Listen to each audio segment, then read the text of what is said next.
Good evening. We'll now call the meeting into order. We'll stand for a pledge of allegiance and a moment of silence.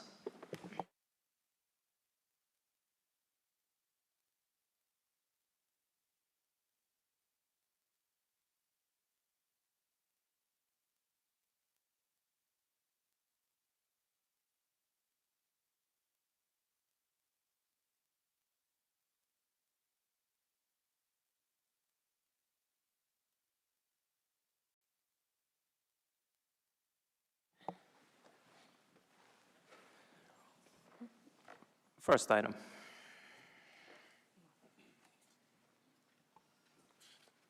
Presentation, Rhode Island Recycling Project. Is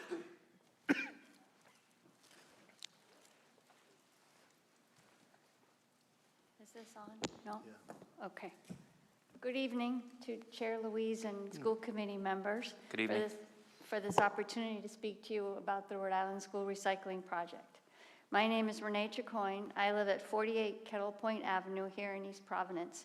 When I retired 2 years ago, my passion project became making our home as green as possible. That passion then extended to how I could help my community, and that is when I discovered Rhode Island School Recycling Project. My involvement here tonight is twofold. First, as an interested member of the East Providence community, and secondly, as a volunteer and secretary of the Rhode Island School Recycling Project Board. Without further ado, I will take you through a few slides here tonight, and then I will pass it on to my colleagues who will provide more detail. Colin Wyndham, also an East Providence resident and Rhode Island School Recycling Project facilitator, and Warren Heyman, who is our Rhode Island School Recycling Project organizing director. Okay. So there are many reasons to implement the Get Food Smart program, but we will start first with the law that was passed in 2023 that requires schools to compost all their food and equally important, to recover healthy, edible food for kids, families that are food insecure. This law is in effect almost 3 years. And when I first got involved with the program 2 years ago, we were a team of about 3, and we were in about 4 schools. We're now a team of almost 20 and closing in on 60 schools across the state of Rhode Island. Other reasons are the problems of food waste. Americans waste too much food. 38% of families in Rhode Island are food insecure, and we've all, this week has been a pure example of what we can do with that recovered food, and I'm sure you read the news like I did that East Providence is the community on the East Bay with the highest number of families using the SNAP program. We can help with that. Food waste is bad for the environment, and our landfill here in Johnston will be full in 2046. Keeping food out of the landfill will help us have a landfill for more years. So let's get specific. Food waste in schools. We consider schools it's the largest restaurant chain in the country. Rhode Island Public Schools send 2,500 tons of food waste to the landfill. Of that, and this is an important number, 388 tons of that food are perfectly good food. Milk cartons that haven't been opened, bananas that haven't been peeled, oranges that haven't been peeled, bags of baby carrots, etc. And as we just mentioned, 38% of our households are food insecure. And let's just get a little bit more specific. In East Providence, based on our 2020 assessment of food waste, 92 tons of food is wasted each school year. Of that, almost 21 tons is perfectly good food that could be donated. And I just want to note that this is a combination of your elementary schools, middle schools, and high schools. Elementary school students waste the most amount of food. So I just wanted to put a note there that 57 tons, more than half of the 92 tons, is actually wasted in elementary schools alone. And of that, 13 tons is perfectly good food.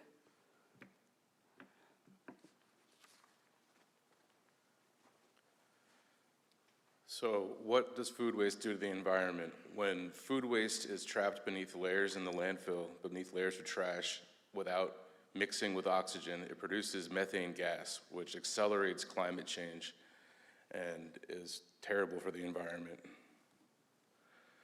Studies have shown that students worldwide have a lot of anxiety surrounding climate change and environmental issues, and that by just giving them something to do about it, it can greatly alleviate their mental well-being.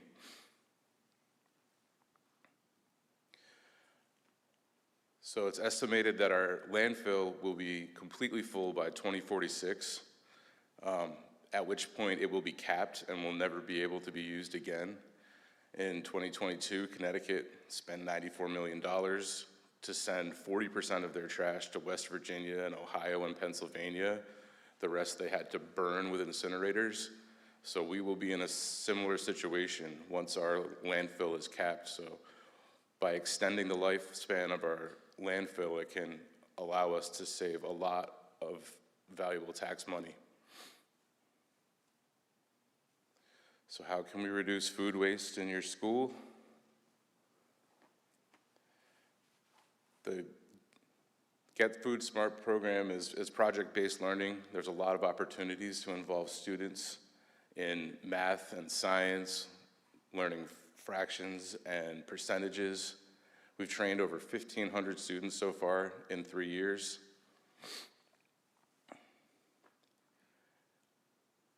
We get everybody involved. The more people that are involved, the better the program functions. Teachers, students, custodians, principals, the more people that we can get going, the better everything functions. So the sorting stations are pictured here on the bottom. One of the first things we provide is a new refrigerator for each school. The first stop in the sorting station is the share table, where we have a cooler with an ice pack where all perishable items are placed until they can be put into the refrigerator to keep them fresh. Next, we have a liquids bucket where all of the liquids are poured off. And after that, we have the recycling container where the students are taught to properly recycle all of their lunchroom trash.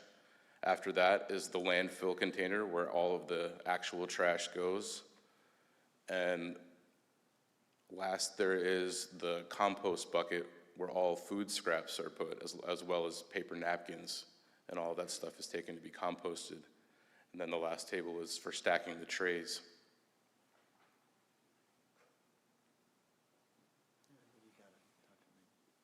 Okay. So custodial support is integral to the success of the program. We rely on the custodians to help out a lot, and I actually had a custodian that I work with at one of the schools in Central Falls who is an East Providence resident. In her own words, she's a born and raised townie, and her name is Liz Mendonca, and I'm just gonna read a quick testimonial from her about the program. She says, since the program started, the school has gone from 25 bags of trash to 1 or 2 per day. It gives the kids different jobs and responsibilities. The kids have learned how to recycle properly. They've learned about the landfill and that what they're doing means less is being sent there.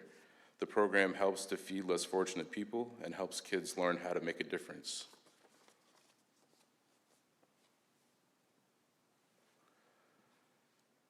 Here shows our compost totes full of compost and compostable liners. It reduces smell problems and rodent issues, and it's important to note that those have not been issues at any of the nearly 60 schools where we've been working. So we are well aware that everybody in the school setting is working to capacity, so we make sure to do all of the heavy lifting.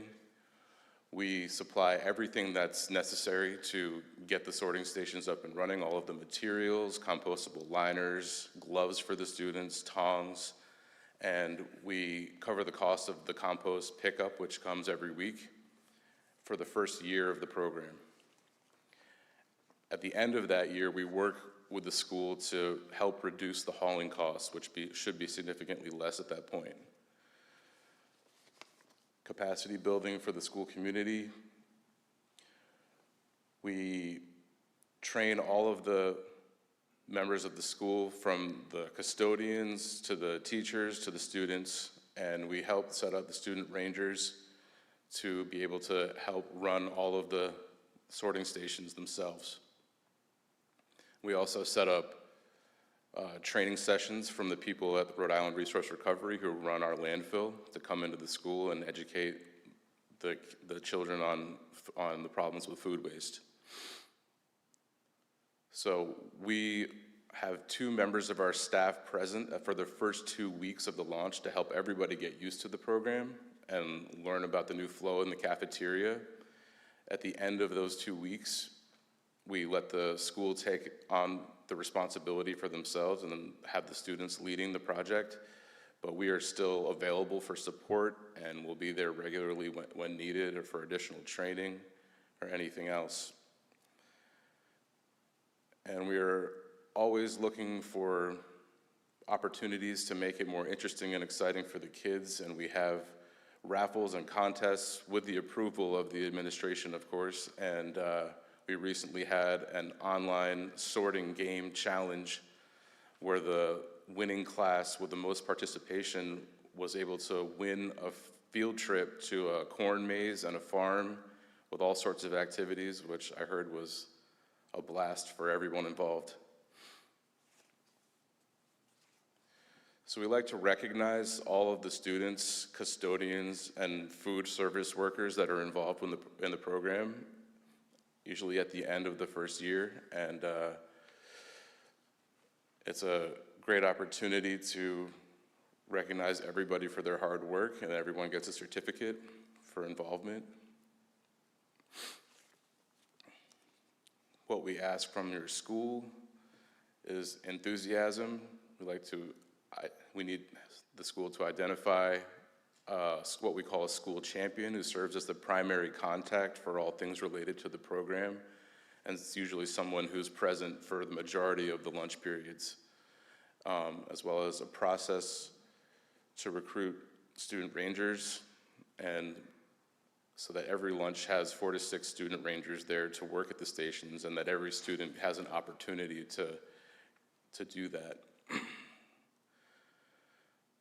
And we also need to identify a teacher who's willing to take on the process of doing food waste audits on a regular basis after we do the first few, and the support of the custodians and lunchroom staff is essential.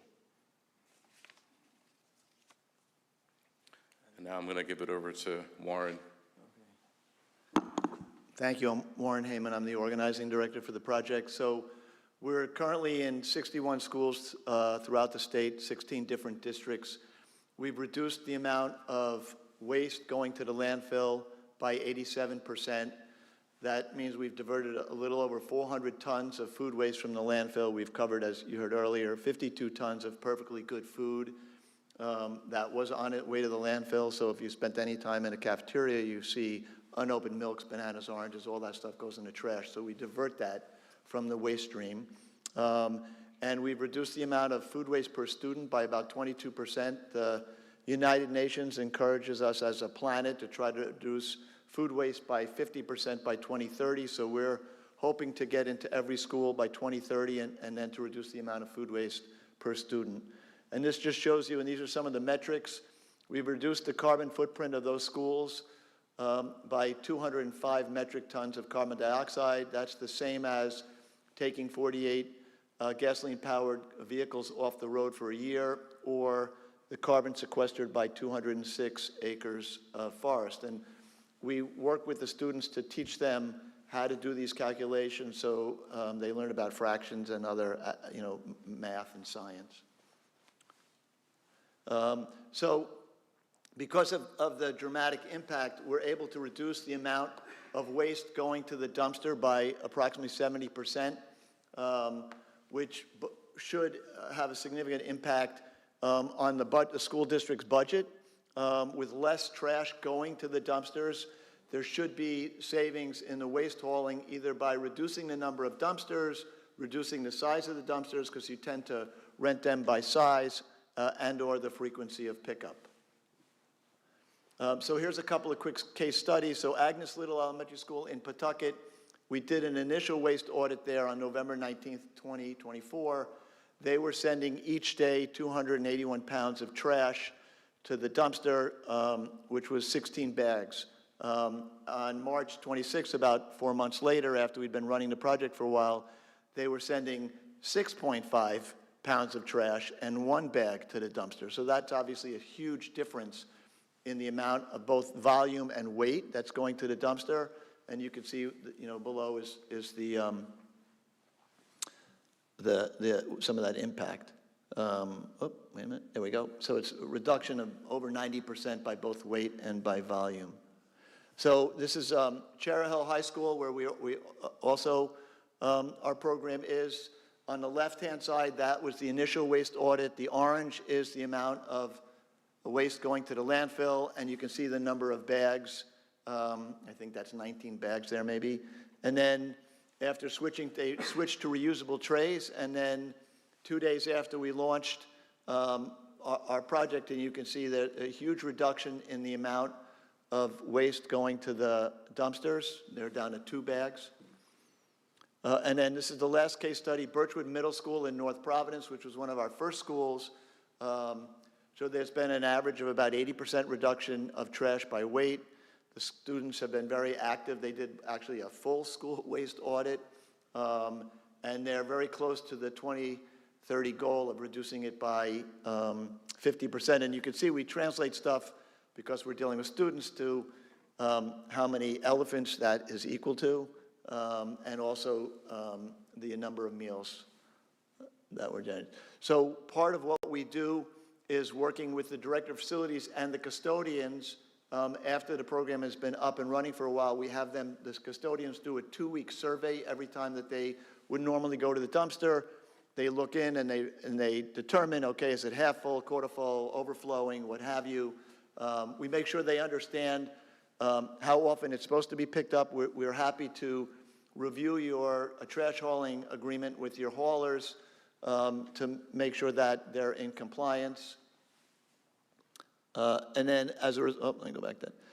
As a result of those, the results of those are reviewed by the school committee or the director of facilities, and that's when there are some savings. So for instance, at Pell Elementary School in Newport, Rhode Island, they had 5 dumpsters. They've gone down to 4. They think they actually could go down to 3. At McGuire Elementary School in North Providence, they've went from 3 dumpsters to 2. So there definitely are savings to be had there if we pay attention. And those, we cover all of the costs for the entire first year. And then after the first year, the only remaining costs are the organics hauling and the compostable liners and the gloves that the kids wear so they don't get their hands dirty. And reducing the size or the frequency or the number of dumpsters should more than offset that cost. We understand the school districts don't have any money, and so we're not trying to cause any, we're trying to make it easier. So the students are our future. We hope that through this process they learn about science and math, but also they learn about how to properly recycle. I know the mayor is very key on this issue. That every time a load of recycling gets to the landfill that's contaminated, the town gets dinged with a fine. And so the hope is that the kids go home and then it gets improved. So that's Renee, myself, and Colin. That's our presentation. We're happy to answer any questions you may have about the program. And we thank you again for the opportunity to make the presentation.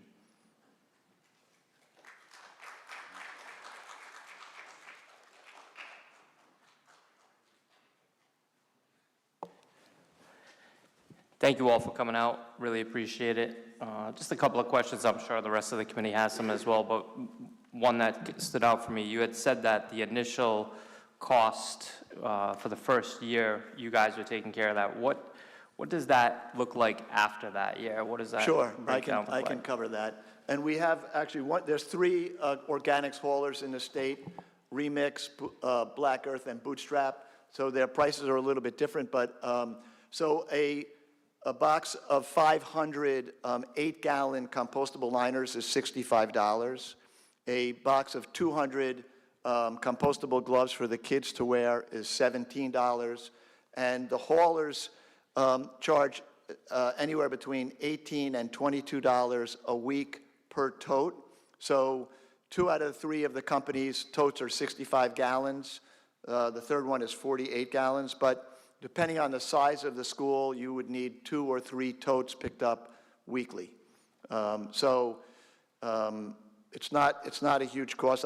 Again, we haven't seen your trash hauling contract, so I don't know what those numbers are, but it's not very much money.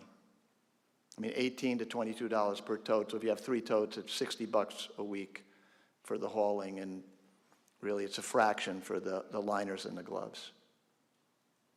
So from a workload standpoint, can you just walk the committee through what an average day for a custodian or custodians and cafeteria workers, what that would look like with this program implemented? Sure, yep. So as Colin and Renee point out, so we set up sorting stations with 5 stops on it, and those stops are staffed by student rangers, and particularly in the elementary schools, they get badges, they get to eat first, and then they get to tell the other students what to do. So there's a lot of interest in the elementary schools, and the good thing about that is that the greatest amount of waste, so elementary school student on average wastes about 47 pounds a year. A middle school, it's about 33 pounds, and a high school, it's about 17 pounds. And that's because the food service company takes the same 12-inch pizza pie, cuts it in 8 slices, and they give the same size slice to a first grader, to an 8th grader, and to a 12th grader. So the 12th grader wants to know, where's my second slice? The 6th grader thinks this is perfect, and the first grader's like, that's way too much for me. So we initially focus in the elementary schools because that's where the waste is, and also elementary school kids migrate up.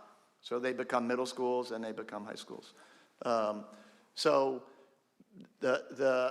that's kind of sort of how it works in terms of a custodian. It doesn't really impact. I mean, they all are very nervous when we show up. And they're like, okay, you're going to make my job harder. But when we explain that, we say to them, well, you probably don't like carrying these heavy bags of food waste, leaking milk all over the floor, out to the dumpster, and you probably don't like how it smells out there and the rodent issue.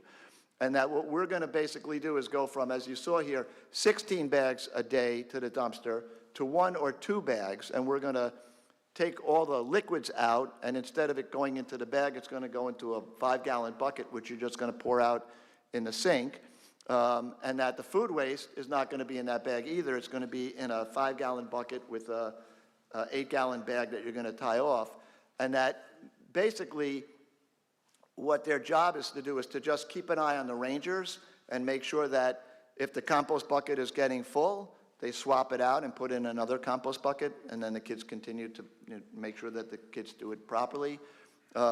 They also actually, this is not a shock, they really like the fact that they see the unopened milks, they see the unopened yogurts, the bananas, the apples, they see all this good food going into the trash. And because most custodians live in our community, they also know that there are kids in that room who are not getting enough food to eat. And so they actually like the fact that, wow, we're not throwing all this good food out anymore. The kids are putting it in the cooler, and then the kids are putting it in the refrigerator. And then with the leadership of the school, they're figuring out how to get that food to the kids that are food insecure. So initially, they're nervous, but after a little bit of time, they're less nervous. I tell them, because like Renee, I'm retired, so I used to be a union organizer, and I used to organize custodians and food service workers for Unite Here. So I explained to them that we're not going to violate their union contract, we're not going to violate their job descriptions, that we respect whatever agreement they have with the school committee, but we're just going to change around a little bit of how they handle the trash in the lunchroom. And usually within the first day, they are like, I can't believe I was carrying 16 bags and now I'm carrying 1 bag. So it does change what they do, there's no doubt. They're pouring off the liquids and they're sequestering the food waste. But for the most part, they're very supportive. And what age in the elementary school does that, do those rangers, what's that? So, great question. Some schools initially don't want us to train rangers with kindergarten and first grade. Kind of depends on how it's structured. So if you have 3 lunch periods and you have second graders with kindergartners and first graders with 4th graders and 5th graders, then there's always somebody in the mix, an older kid who could be the ranger. But we also have a lot of schools where K-1 is the first thing, and there are first graders who are like, how come I can't be a ranger? I want to be a ranger. I want that badge. I want to, you know.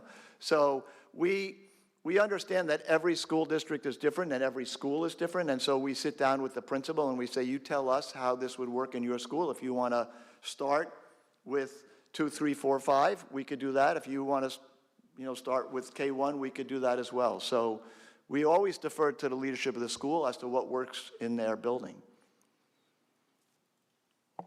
Thank you. Anybody from the committee? I just wanted to ask, how is the food distributed that you recover, and how does that process work? You want to answer? I can try. It's also, as Warren said, it can be different in each school. Some schools already have a backpack program, and they'll send that food home with the kids in the backpack program. Some use it for after school. Some kids actually, you know, the refrigerator is there. There's a sign on it that says free food, and really the kids can go take that food anytime. They can take it during the lunch period. If they didn't get enough, they can go into the refrigerator and grab it. So it is another thing that we work with the principal and the school champion on to make sure that the food is being used and someone's monitoring it for the expiration dates on the milk. But, you know, the school that Liz, the custodian, is at in Central Falls, I mean, that refrigerator gets emptied every day. Before the end of the day, that food is all gone home with the kids. It's a wonderful part of the program. The principal at Agnes Little has a great quote, which I'm probably going to mess up, but one of the parents said, you know, I've never been able to give fresh vegetables to my kids. And, you know, she takes the carrots home and she can serve her family fresh carrots from the program. So it is varied at all the schools, and we will work with the principal and the school champion to figure that out. I would just add also, we also have some teachers who come in the morning and they take fruits and vegetables from the refrigerator and they put it in a bowl in their classroom, and they say to the students during the day, if you would like to eat an apple while we're having class, you know, feel free. The thing we ask is to always say, if you will take it, if you take it, you should eat it. And if you know, don't take it if you're not going to eat it.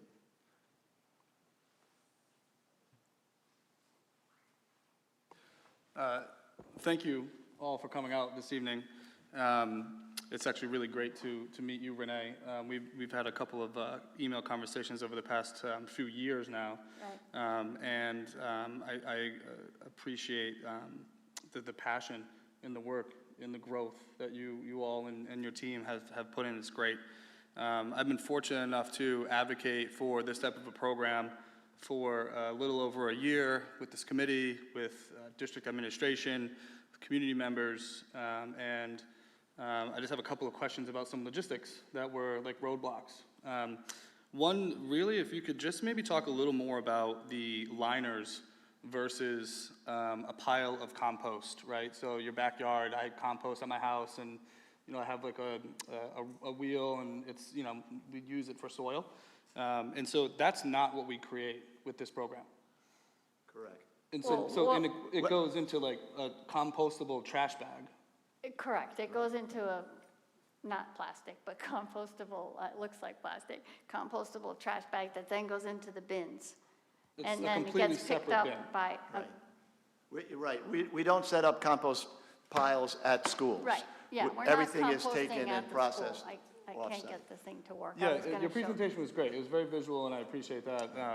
And so essentially, just for clarity, the compostable materials go into a liner, which then goes into a completely separate Tote. like a dumpster. That's correct. for It's like more compost. like your recycle bin, yeah. Yep. And then the company picks it up and brings it to their farm where they compost everything. And there are 3 established companies that do this in the state of Rhode Island. So for the first year, that's covered in full. Correct. And then after the first year, the district would then pick up the bill for, you know, the liners and the gloves and The hauling. which essentially I could see it, you know, offsetting. It would really have to get. I don't have that detail in front of me or in my head really of how many dumpsters and what I could see that process being successful. So thank you for that information. Additionally, I'm sorry, can I just add to yeah, that? At the end of the school year, the haulers will give, if a school is interested, they'll give you 200 pounds of compost for a school garden. And if the school doesn't have a garden, then we'll build you a garden, a raised bed, 10 feet by 4 feet by 20 inches tall. So we have volunteers who are master gardeners, and particularly if there are teachers who want to, in the spring, start seedlings in their classroom and then plant them in the garden. So we'll build you a bed, and we'll give you 200 pounds worth of compost at the end of it in the spring each year. Great. Additionally, just a question more, some of the conversations I've had in regards to this program is really about like the operational logistics of the day-to-day, right? 2 months into the program operating in the school when the school has complete ownership. And so, as you highlighted, it relies heavily on like buy-in from the janitorial staff and the maintenance staff. In your past experience as a union organizer, have you had to do any type of like union contract restructuring, or is that like, is there, have you helped like liaison with like the unions and the school district to kind of like make sure that everyone was in full agreement and support of that? And Yeah, so I try to reach out to the unions to make sure there's no problem. Yep. But at the end of the day, the custodian's job is to handle the trash in the cafeteria. That's what we're doing. We're handling the trash in the cafeteria. So I say, if you want, I could look at your job description or I could look at your collective bargaining agreement, but we're not adding something to your job. We're actually just restructuring your job. And in fact, I would argue, reducing actually your responsibility. But for the most part, we've had no problems at all, and I periodically try to speak to the teacher unions and the custodial unions to just make sure that we're on board. But we're in 61 schools now, and we have not had a single problem. There are some cranky custodians. I don't want to say they're not, just like there's some cranky union organizers. So, and sometimes I have to have 2 or 3 or 4 conversations about like, come on, but they don't feel good about the kids that are hungry and the good food that's going in the trash. Nobody feels good about that. And I also point out that we have a tsunami coming at us. In 2046, the landfill will be full. And unless East Providence or Barrington or Cranston wants the next landfill, we're going to have to ship some percentage of our trash somewhere. Connecticut is already spending $92 million a year of tax money shipping 40% of their trash to New Hampshire, West Virginia, and Ohio. And we're kind of looking at this, that everybody is predicting that the cost of shipping trash is going to only go up because nobody's going to want the trash shipped to their neighborhood. And so anything that we can do to prolong the life of our collective landfill, everybody in the state's going to benefit from, because the money that we're going to have to pay, if we can put it off for 5 years at $93 million a year, that's $500 million that we don't have to spend shipping our trash, that we could spend on books and buildings and teacher salaries and custodial salaries. So we explain all that to the custodians and to everybody else who will listen, and pretty much everybody understands, like, this makes sense. We have a lot of good stories from custodians that were, oh, this is going to be awful, and then 2 days after the program starts, they can't believe how great it works. Right. I mean, we have a lot of those stories, so. yeah, that's what I would hope. Yeah, it really would be more of like the concern of just, causing burnout or additional workload on folks who are, Yeah. as you mentioned earlier, maxed out. Yeah, I'm sure, I mean, oftentimes it is perceived as that when we first come in, but after it's in action, we haven't had any of those stories where anyone has said it's more work. They're always like, wow, we didn't think it was going to be this good. Yeah. Truly. In my mind, I'm fortunate to have active current students in an elementary school, one of which is a safety patrol, which was something I would see being similar to a ranger. Sure. And she has been waiting to be a safety patrol and worked really hard to be there since like 3rd grade. Like, it was something it was like a goal.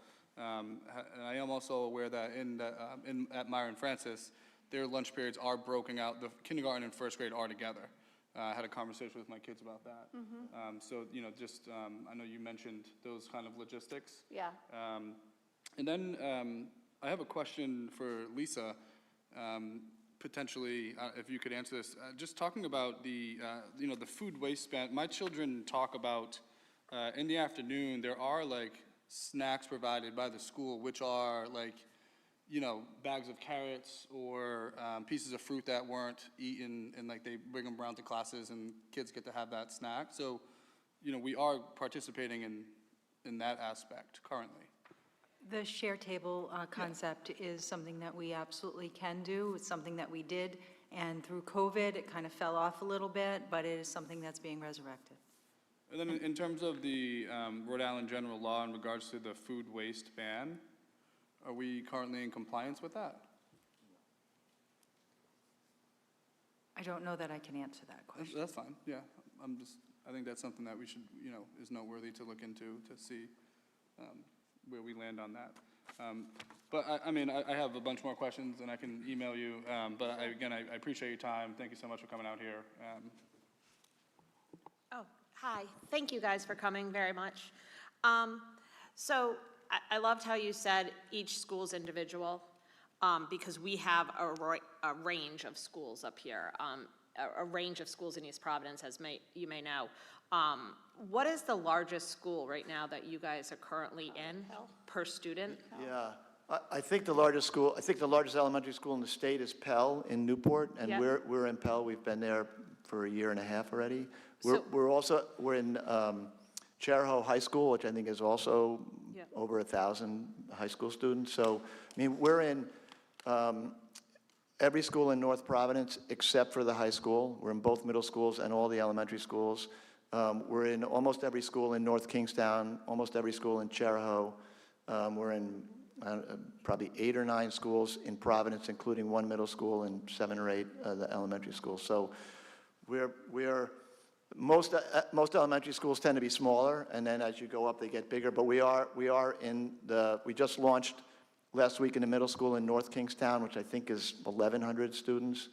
We're in some very small schools too. We're at a charter school in Woonsocket of 130 high school kids, so. So the reason why I'm asking is because East Providence is not like other districts. One of our elementary schools is bigger than both of our middle schools.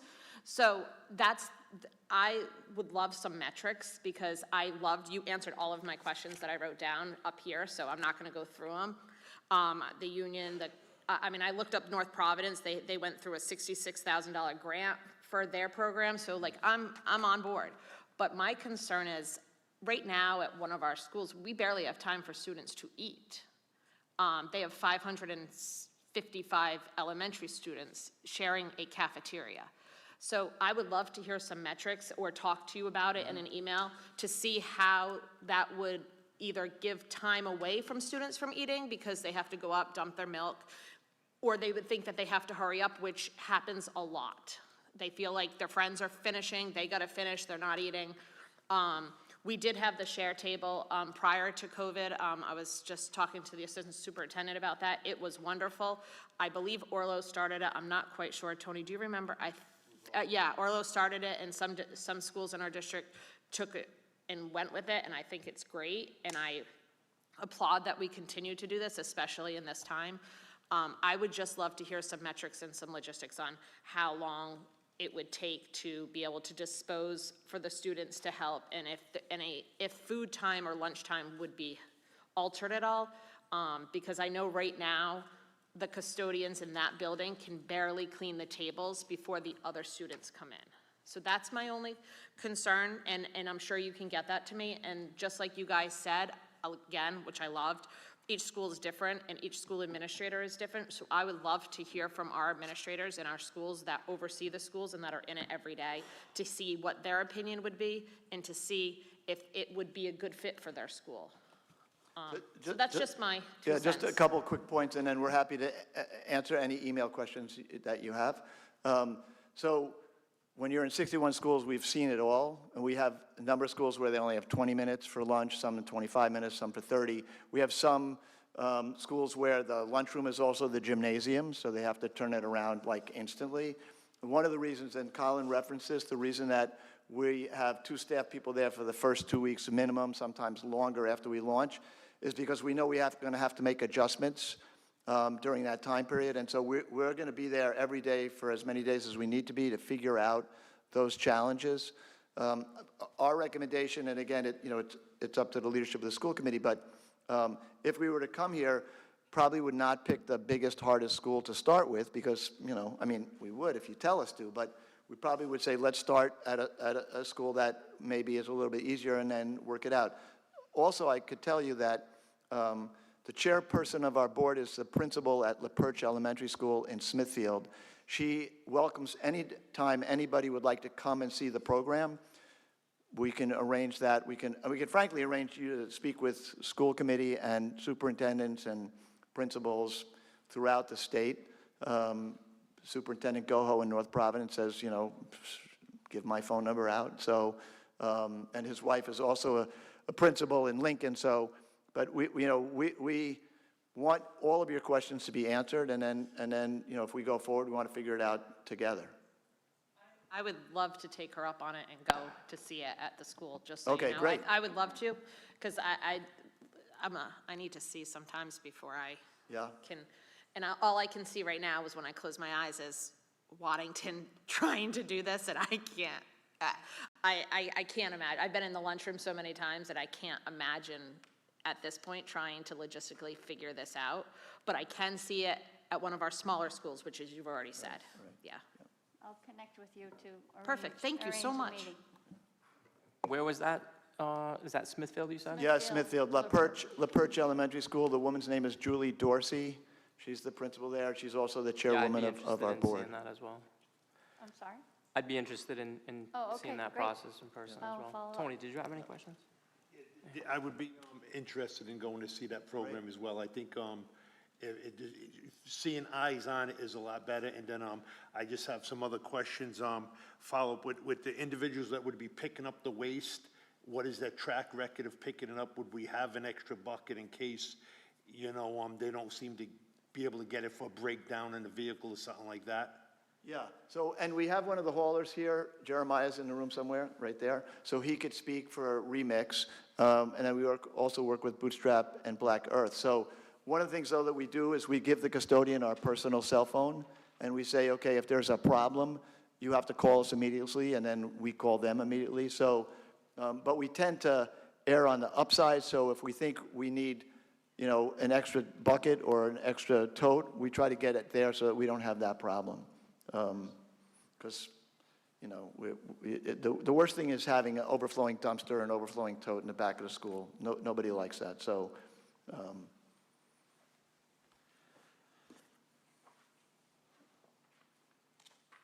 And just one more question is, you think if any of the districts that have it, was there any incentives from the state, like a grant that went back to them for doing it? yes, Or so anything like that? there's two answers to that, sir. So the Rhode Island Department of Ed had a grant program called Get the Foam Out. When they mandated that nobody could have styrofoam trays anymore, they also had a grant program. And so districts could apply for that and could get money either to swap out styrofoam trays for compostable trays or buy dishwashing machines and get rid of trays entirely. So I don't believe that East Providence applied for that, but many school districts did.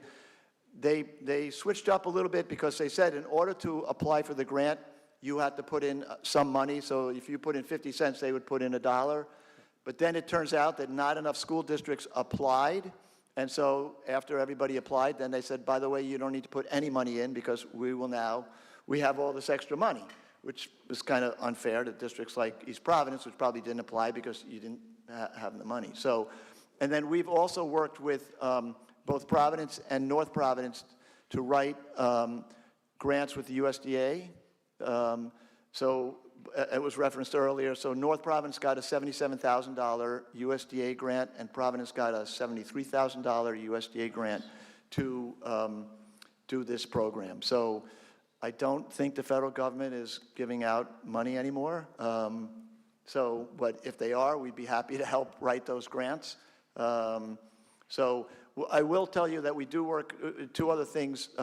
There's a group called Clean Water Action, which works with school districts to swap out compostable trays with reusable trays and also flatware. So we can try to connect, if that's of interest, we can connect you with their person, and she's worked with a number of the schools that we're working with and getting them grants to do that as well. Now, is this something that, it's on our agenda to, to action item to vote on? Is this something is there a time limit to jump on board with this? Could we notify you like Yeah, next I week? mean, we would or- assume that the school district has to ponder this, and then the subsequent meetings, after you've had all your questions answered, and we can get you up to Smithfield. So whatever time period, I mean, we just got a grant from the Rhode Island Foundation, and a group called 11th Hour Racing to do 25 more schools this year and 25 more schools next year. So, so we're, in the process of launching schools all the time. We're about to launch a school in Central Falls, and the Rhode Island School of the Deaf, we're working with them now, which is very interesting. So we have the money. We'd love to come to East Providence. 2 of our folks live here, but, we respect your process. Now, just to ask you, if we was to say, would you rather do our largest elementary school or the smallest? If we was to, because that's the logistics that I want to put with the team to say, okay, let's meet with the principal, let's meet with the custodian. So would you prefer, if we gave you the option, would you rather do the smallest or the largest school? I'm going to let Renee, she's a resident. No, I just thought of a good answer to that question. I say we choose a school where the principal, school champion, parents have the most interest in the program. I say that would be the most successful. That's where we should start. Big, small, doesn't matter, but where is the most interest within that school community to start? That's, I think, how I would answer that question. Does that make sense? Absolutely. Yeah, to get it going where it's all comfortable, might as well start off with a district that's comfortable with We have some parents here in it. the Parents audience here, so- today that, Yep. their children are interested in the program. That's like the perfect way to kick off in a Absolutely. community, so. Through the chair. Cut you off. I will say, Tony, that over the past 18 months or so of being aware of this program, there is like a Ward 1 school principal who is interested in operating with this program. I think some of the hesitation really came from, some of the logistics that were cleared up this evening, and then just pushing it, like having this opportunity tonight to have this discussion. But if this is something that the school committee and the district agree upon, that is something we want to move forward with, there is like a school that's would be very willing to take this on. 95% right now. I think it's just more information needed. So I think if this is something we want to continue this conversation as a group, Dr. Frand is not here this evening. I think maybe the next step in my mind would be having that school leadership, come to like this table, or have you folks come out to the school and set up like another meeting and really start digging into those day-to-day operation logistics. But I think as of right now, I think that this is like a favorable program that folks in the district are interested in doing. And like I said, there's a Ward 1 school that I've had conversations with over the past year about this program. I believe I've had conversations with everyone at this table about this program. So, Dave, thanks for teeing it up and getting them to come out here. With that said, Ryan, I'd like to see, if we could put something together that, to say use that. And if you guys could just have a meeting, like once we get the opportunity to see the program, I think it would be great to start off with, Ward 1, Ryan, meet with the principal, have, Danny, facilities director there, maybe meet with the custodian, so we all can put we even though we like something, like even if I'm all favor for this, the one thing that I really will not do is put a burden on any of my staff. At the end of the day, this is an education per se, but at the end of the day, we got some great custodians. They do an unbelievable job. We got some great teachers, great principals. We got a really, really good district, and I'm always, my red flag is always up not to overburden them with anything, but as long as we give them the opportunity to say yes or no, my hands are clean from that point. So that's the way I run my life. If we do something without them being involved, then I'm guilty of not getting them involved. If they meet with us and we all meet like maybe later on in the day and everybody's on board, I'm wholeheartedly support things of this, because it's very important in my eyes for the younger kids, like you said, as they grow older and bring this home. Dad, that don't go there. Mom, that don't go there. A lot of us adults, I'm gonna leave it at that, what we recycle and what we don't. But if you got a little one running around after supper or something, I think it's gonna be a great thing going forwards, as long as it doesn't put a burden on our staff in this district. I would support anything like this. So I wanna thank all of you for coming out tonight, and thank you, gentlemen, too. Thank you very much. I appreciate y'all coming out. Yeah, it's almost.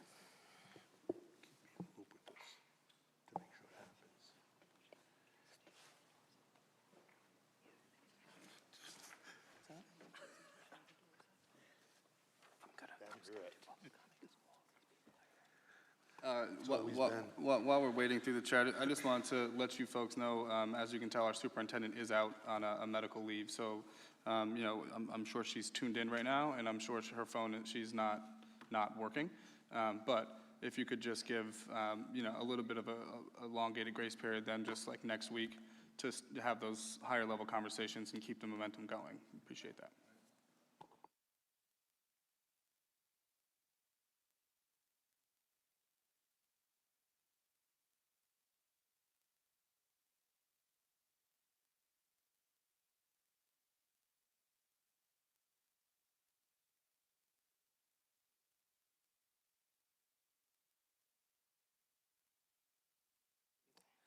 Public comments?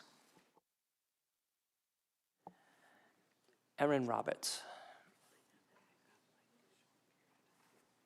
Yeah, so just a reminder that because we did move public comment up, it is a 3-minute window that we can provide you, just as a reminder to everybody who signed up for public comment. Thank you.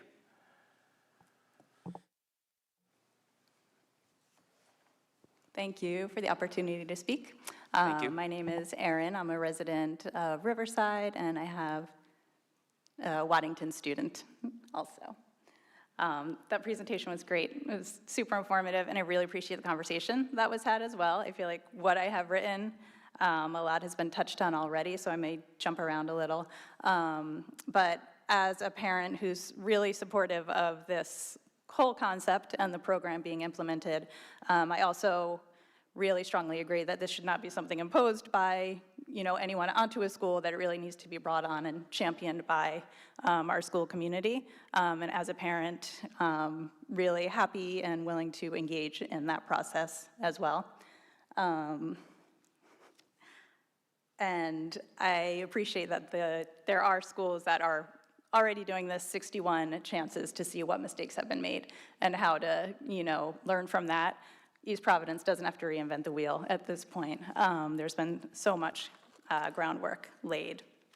One thing that I really pay attention to is the climate anxiety aspect of it, and we have multiple research from the National Institutes of Health about kids across the world and in the US, and the impact of climate anxiety on them. We know that there is a perception of kids across the world that governments are failing them. Kids in the United States feel a lack of agency around this sort of thing. And there's the recommendation for communities to give kids ways to engage and to have agency. And this is such an amazing example of providing that at a young age, at 3rd, 4th, and 5th grade. Think about these kids growing up and realizing the innovation that was happening in their schools and in their communities. They were making a difference, and they may not even realize it at that age. Although, I know you see a lot of waste in your schools, right? And Willa was gonna say something after me. But that's an aspect to me that just makes such a huge difference, is knowing that these kids are gonna have the opportunity to make and affect change. Clearly, the food recovery aspect is a win-win. We're talking about changing systems. We're talking about a shift in paradigms, and that's inevitable. Like, it's coming at us, right? And we can respond now, or we can wait and have it be a bigger tsunami. But Again, there's ways to learn how to do this better. We can do it in Waddington because there are schools that change their gym or their, shared room over to a cafeteria. But we know that about 10,000 Rhode Islanders are going to be losing their SNAP benefits because of changes in eligibility. We know that SNAP is subject to politics. This is the time for East Providence to be able to meet the moment and to provide more food to our students rather than have it go to the landfill. It's really just insane that we're in this position. I think really this program provides the scaffolding for education, for environmental, and for wellness tools. And just wanted to come up here as a parent and offer whatever support and encouragement for East Providence to adopt it. Thanks. Thank you.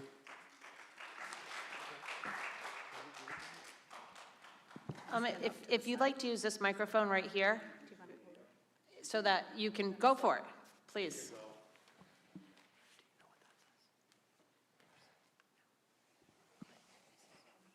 I go to Waddington, and I feel like I see kids just mindlessly dumping trays.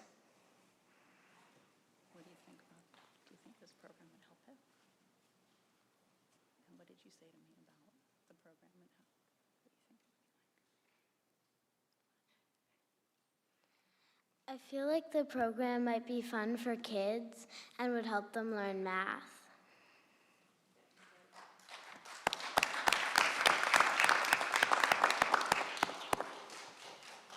Thank you. We're going to work with you to work on this problem, okay? Thank you.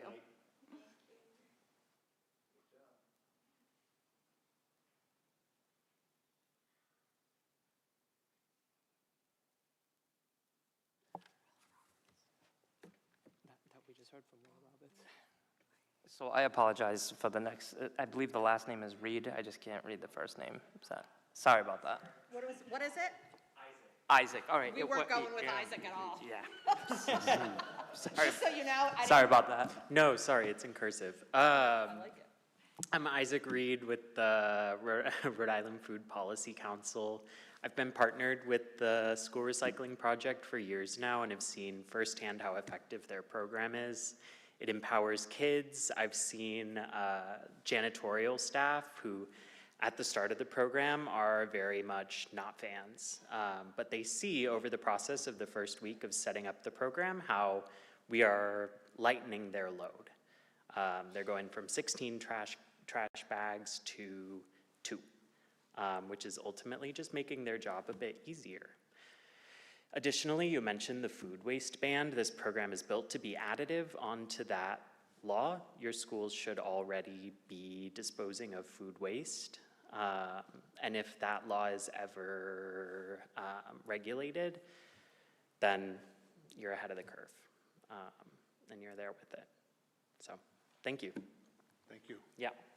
Thank you.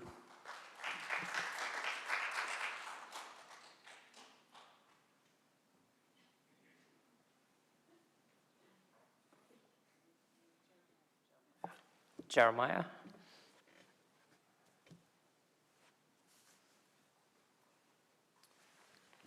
Hi, thanks for having me. Absolutely. Jeremiah Traub, I'm with Remix Organics. We're a Providence-based organic waste management company. We've been working with the Rhode Island School Recycling Project for about a year now, working in 4 of their districts.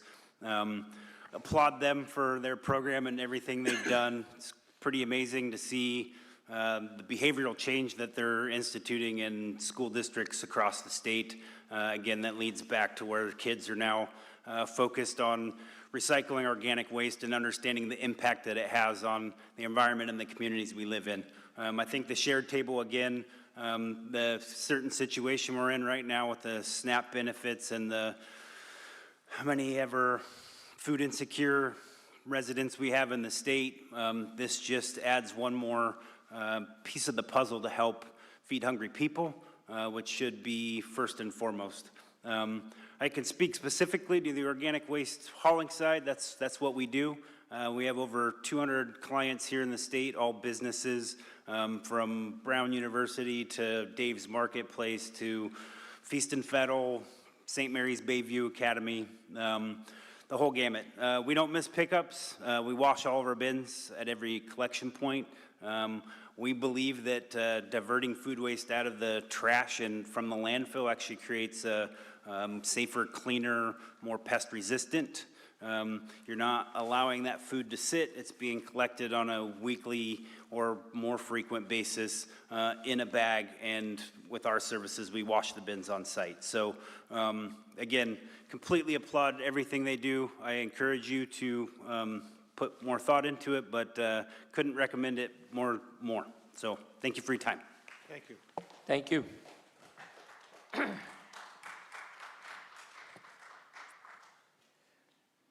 June Cohen.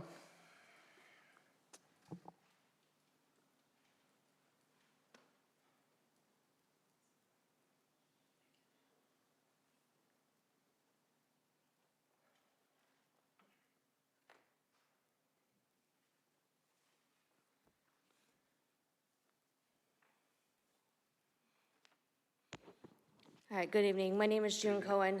Because we have young kids in the audience right now, I'm going to be using acronyms. So back in June 10th this year, I served on the school committee to let you guys know I was essayed on the wrestling team. Since I've been more vocal on social media, I have found other victims, a few more from the wrestling team. I'm also finding other student athletes in other sports as well, stemming as far back as the late 90s all the way up to 2023. So I will continue to talk. I did meet with Dr. Ferrand. I don't know if the school committee was aware that I met with Dr. Ferrand. I let one of the school committee members know that I did speak to her. So I don't know what's going on since my conversation with Dr. Ferrand, but I am continuing to still speak about this issue, and that I am finding more people. And I'm hoping that at some point we could change the law for the statute of limitations, because that's one of the things that came out of me and Dr. Ferrand's meeting, is that there's issues with statute of limitations. So I'm hoping that she is looking into this situation, and I will continue to send information over as I find out things from other students.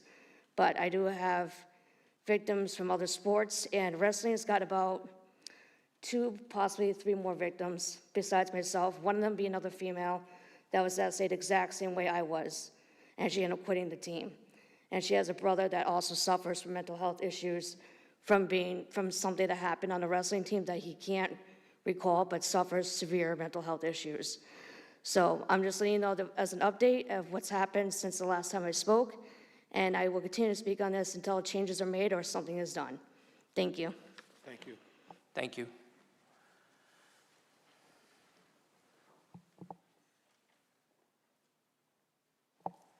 Next item. Presentation, one door.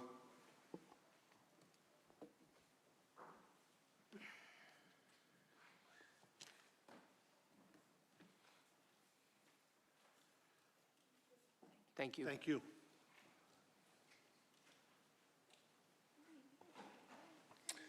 Good evening. First off, I'd like to thank everyone that's involved with this grant process. The district has been awarded a COPS grant for safety and security items. These items consist of interior cameras for elementary schools, new 2-way district radios, and the addition of 10 wand doors to the gang bathrooms at East Providence High School. The monies awarded to us in the amount of $180,353 must be spent or substantially completed for the grant 2026 June 30th deadline. The district will be responsible for $60,000 worth of the total grant monies for all items combined. Low voltage access control and programming work was quoted by SINET at $30,600 as part of this grant also. We have worked with the local police, fire, building department, threat assessment team, and building and school committee chairs to present this proposal. I have provided a copy of the grant items and monetary values associated. This money can only be used for these specific items or projects. So the combination of vandalism, graffiti, fights, vaping, arson, and created plumbing issues were the driving motivation to try and solve this problem. These doors are able to let us access control during periods of the day, along with after-school and emergency needs.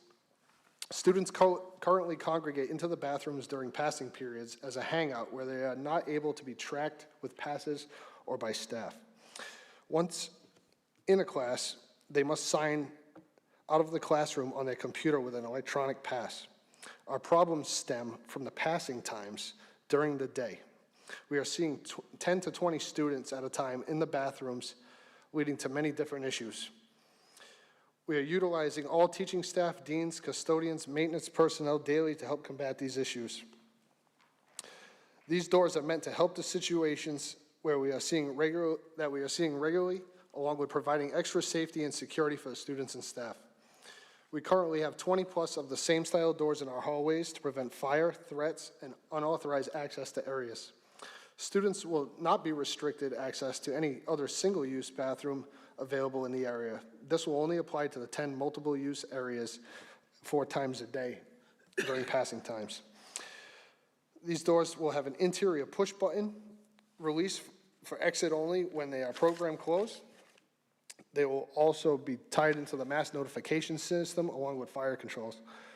The goal of this work is to help secure, remediate issues, and help with the incurred unforeseen costs to the district budget brought on by these types of incidents.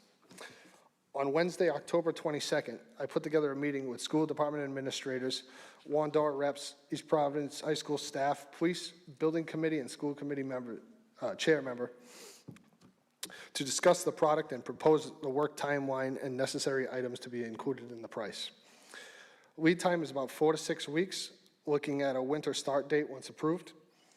We don't want to rush into anything without having a set plan in stone with all the necessary pieces in place before moving forward. This product comes with a 2-year warranty. Wandor has given us a year of free maintenance for allowing them to showcase our school to others. Representatives from Wandor are here with us tonight to answer any questions about their product. With the committee's approval, we are hoping to set this into motion. I also have Bob Hanlon here tonight to address any issues or questions you might have of the incidents leading to this agreement for this project. Thank you for your consideration on this matter. If you have any questions, I'll divert them now to Jeremy Jasper and Jason Bradley from Wandor. I'll just give a statement if you don't Yeah, mind. go ahead. I'm going to leave the questions to the professionals here. It's just sad that we have to spend $110,000 on doors because kids can't figure out how to use the bathrooms. Like, that is ridiculous. I just can't understand how children at the high school cannot figure out how to just go to the bathroom. And we know it's not, we know this is happening. I'm not knocking this project. Obviously, it needs to happen. But I honestly hope parents understand $110,000. That's what we're spending because kids at the high school cannot figure out how to go to the bathroom. Can I just interrupt you for a minute? Yes. So we can start this conversation off right. It's in excess of $230,000. Thank Not you. to interrupt. Right. You're because correcting me. I like it. From the 110 it's a staggering number that we're going to spend for this. Because since the high school has been built, I have been sitting up here and all I've heard is, sinks being messed with, the fights in the bathrooms. We've all seen the videos. Kids afraid to go to the bathroom because there's fights and vaping. I just think that this is a small price, I guess, to pay for safety in my eyes, because I'll feel like the kids will feel safer, I hope. But I guess the underlying issue, which is not the director of facilities' problem, is how do we get these kids to act right? How do we have them come into our school and respect the stuff that is here, respect that this is taxpayers' money, and respect the fact that they are here to be educated and not to cause problems. And I really think, and I hope we are going to continue to make sure that people who continuously use graffiti and arson in our bathrooms or anywhere in our schools are paying for it. I really do think that that's what it needs to come down to. You break it, you fix it, mommy and daddy are gonna have to pay. Because I can't, this is Tony? $230,000. $230,000. Some Steve. cents. So, I just would like to interject one Yes. moment. The entire COPS grant covers multiple things. The doors are 110. Yeah. 105,877 is the quote for the doors, and the 30,000 is in the grant for the low voltage work. That's Any it. amount of That's money to do this after we just built the school we built, Right. to defer people from flushing stuff down the toilet and to defer people from fighting with one another in the bathroom is ridiculous. And again, this I know has nothing to do with what we're discussing, but it does because we're putting these doors up because people do not behave. That's why the doors are going up, because children do not know how to behave in school. So I don't know how to fix that, but I ask any of you to help on that note. Danny, just two quick questions, Danny. I'm not sure who could answer them, but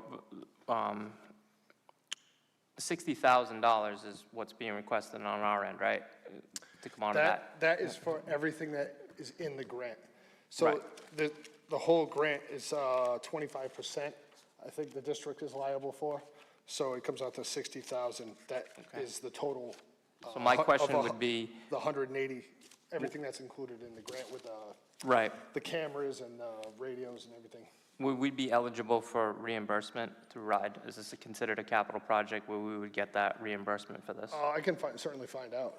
Yeah, I think that's something that we definitely need to know up front. And then the second part, obviously, look, everybody up here knows that vaping is a huge issue in our school. So if we can just kind of walk us through, like, what's the expectation as far as this being an effective deterrent?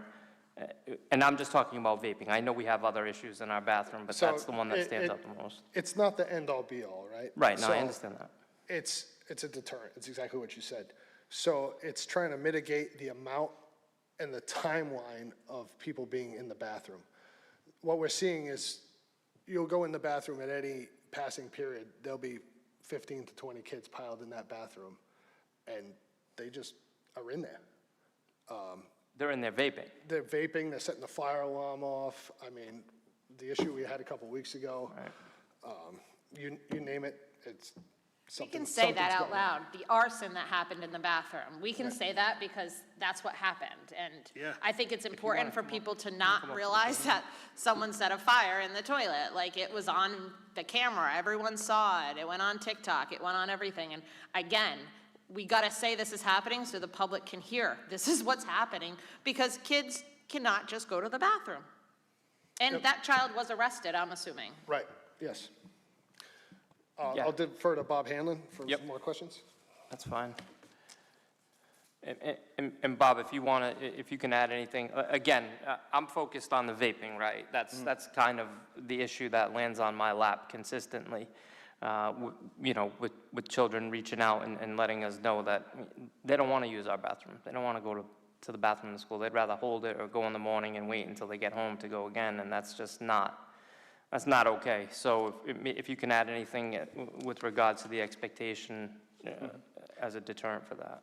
Yeah, Thank you. and so I think with the doors, the idea is that during the school day, first of all, the overwhelming majority of our kids do know how to behave. We are talking about a minority of students who, are piling into the bathrooms and using them at the wrong time and that kind of thing. And it affects the experience of the students who do behave well because they don't necessarily feel comfortable going into the bathroom at times. And the fact that we are now installing doors on the bathroom doors that weren't normally there. So it is affecting the whole school by us putting electric doors on. So I guess, yeah, the few are causing us to put doors on bathrooms that were not originally engineered to be put on. So I guess that is causing a little bit of a problem. And so the doors, the way that they would work is to increase accountability. So during the school day, the overwhelming majority of the time, class time, students are accountable for their class. They're on a roster, they're with a teacher. If they ask to go to the bathroom, we have an electronic pass system, and the student is accountable. During that time, we know who's in the bathroom, and then if some issue occurs, we can investigate in that way. We have the cameras, which we also can use to investigate who's in the bathroom. But that 5 minutes in between first and second period, between second and third period, those students aren't on a roster. They're walking in the halls from one class to another, so they're not necessarily accountable. That's when we have the large groups going into the bathroom. that's when all of these high-profile things and even the low-profile things like vaping are occurring in the bathroom, and there's large numbers of kids in there that are not using the bathroom. They're doing whatever they're choosing to do because they know they're not on camera. Like, that's the place in the school where we don't see what they're doing. They're not supervised. So by having these doors set to close a couple minutes before passing time, remain closed during passing time, and then reopen when kids are back in class, it raises that level of accountability so that if something does happen in a bathroom, we have the kids on the electronic pass system, we know who is in the bathroom, and it's also much safer because there's a lower volume of kids in there. You know, there's a couple kids in the bathroom during class time where during passing time there's large numbers of kids. So it's really just taking the bathrooms out of play during passing time. And then kids would use them during class time, and then they'll be accountable.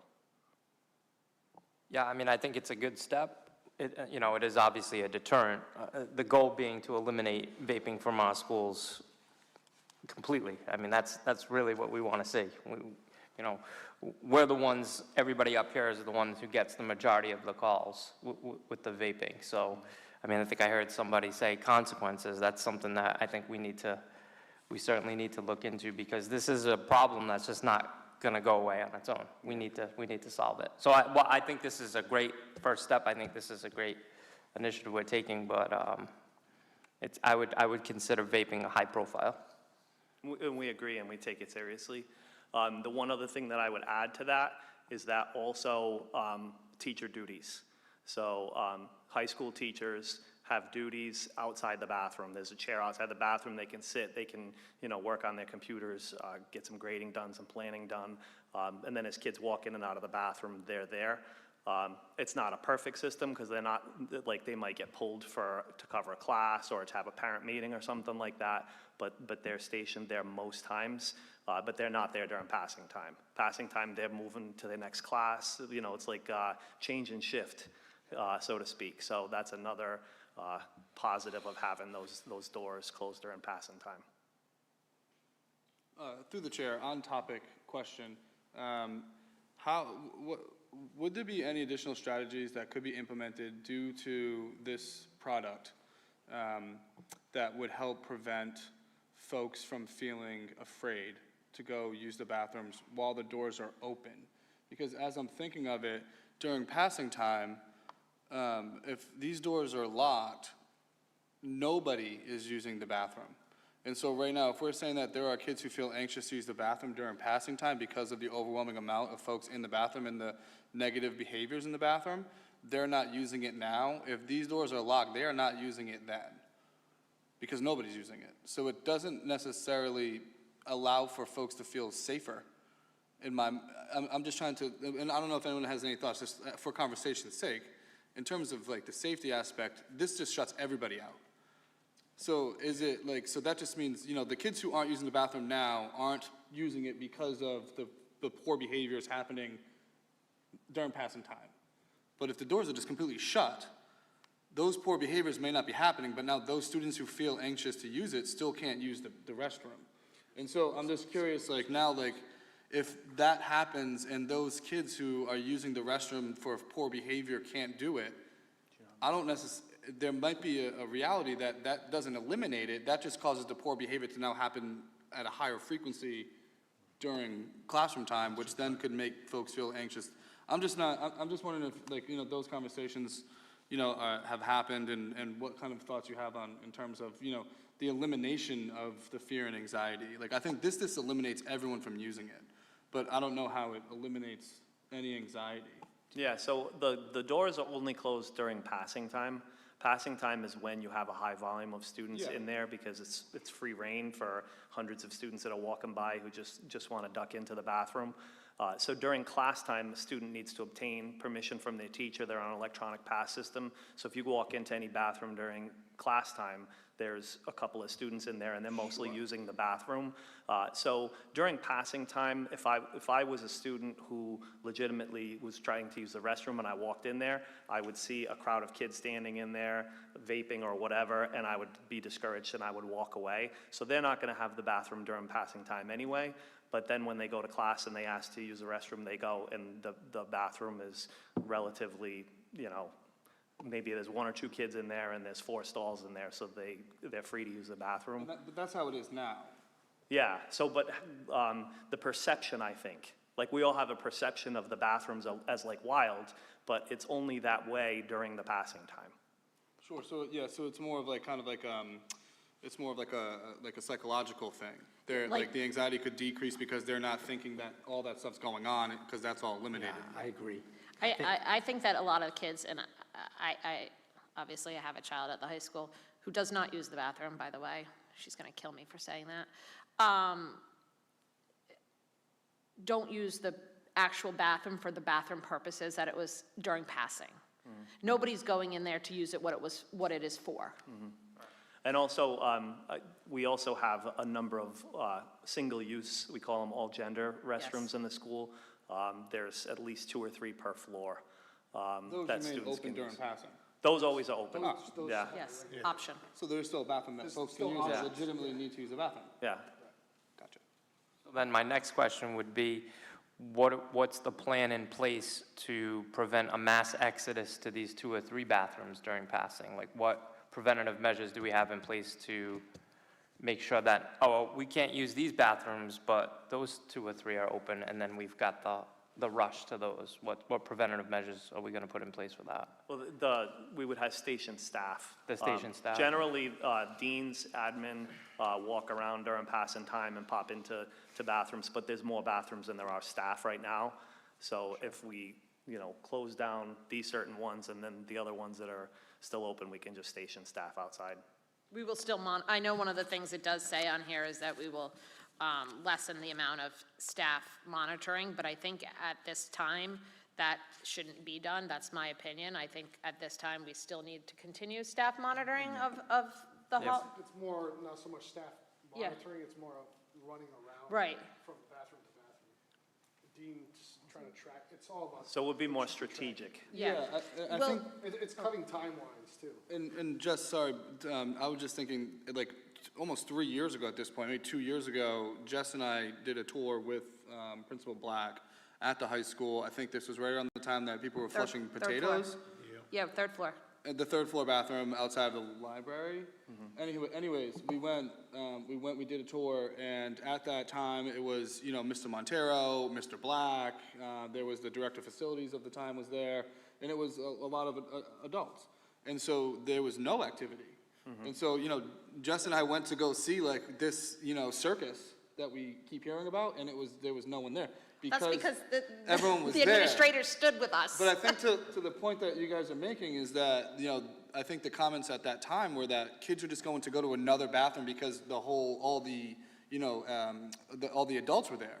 And so I think by having this system or a system similar in place, now Mr. Montero, he's a dean, and, he was have to pick and choose where he's going to be during a passing time and hope he hits the one that he's going to be needed at the most. If something like this is in place, now it's like, okay, they can monitor the handful of single-use bathrooms that are there and kind of, not be so spread. So to your point, right, that, remember that, Jess, that was a fun visit. It was actually. Anyways, I this wore is- my pass clear as day. I think it's also something that's relevant is that this conversation has been being had for at least 3 years since I've been on this school committee, I'm sure longer. And so it is I do appreciate this opportunity to really start sinking our teeth into some measures. I think one more thing that's noteworthy, someone could maybe clarify this, the money situation. We're looking at $50,000 for walkie-talkies, 2-way radios, and I will say, I use these in my professional life. They are expensive. And then it's $50,000 for indoor security cameras. That's $100,000. And then we're looking at $110 for the installation. Now that's all in. That's an all-in number.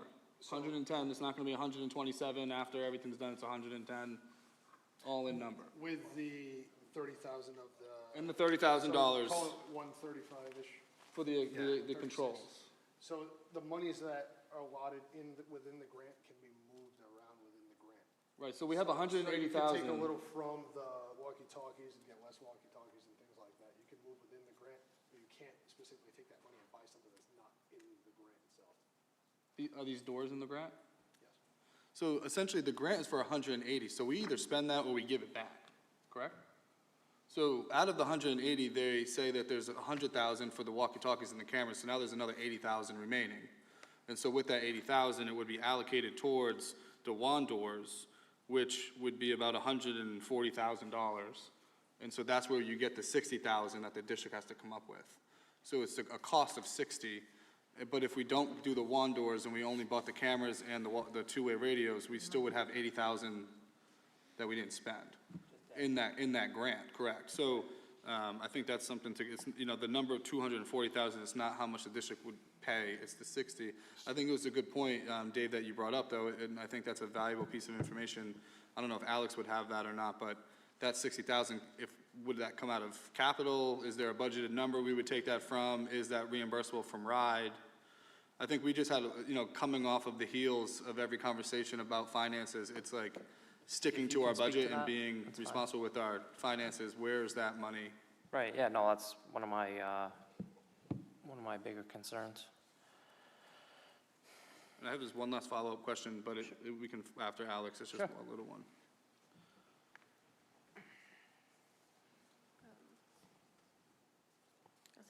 Sorry, I don't have the exact location of where I can get pulled from, but usually when you do a match grant like this, you could use Danny's time or anyone who's a project lead. And that's what I've done in the past, so I can double check. I didn't submit this. I think this the police submit on our behalf, so I just have to double check what the language says. And if I can make edits, I'll let you know. Yep. Yeah, and if we could find out if we can get reimbursed for that, that would be. I have to double check on the ride piece, but if not, that's an alternative, is using one of our employees' times to match. Sounds good, thank you. And then just quickly about the warranty, it's 2-year warranty. It's for I think the one-door team, maybe. Contractually, it's a 2-year warranty or 3-year? Dana, did you say 3 years or 2? 3 years? 2 years. So after the 2 years, you know, what would we be looking at for, you know, cost per year? Good evening. Thanks so much for having us here. I only have one thing to say. I'm just glad it's not going to be snowing when I get out of here tonight. So, the 2-year warranty is the base warranty. You can always upgrade it to a 5-year warranty if you want. We do offer maintenance programs. As Dan's told you earlier, that we have offered a year of free maintenance on all of your doors, and what that means is the technician will come in and go through every single door, examine it, including the 10 doors in the bathrooms, go through it all, make sure everything is working properly, all the electronics are working properly, and that'll be free for the first year for you after the warranty. I think it's either after or before, I don't know, we'll figure that out, but that's just from us to you to take that. The only other thing I want to say is, I understand a lot of your concerns, but what we're trying to do here, and you've seen our doors in the high school already, what we're trying to do here is not stop people from going to the bathroom, but to keep undesirables out of the bathroom and doing things they're not supposed to be doing during those break times.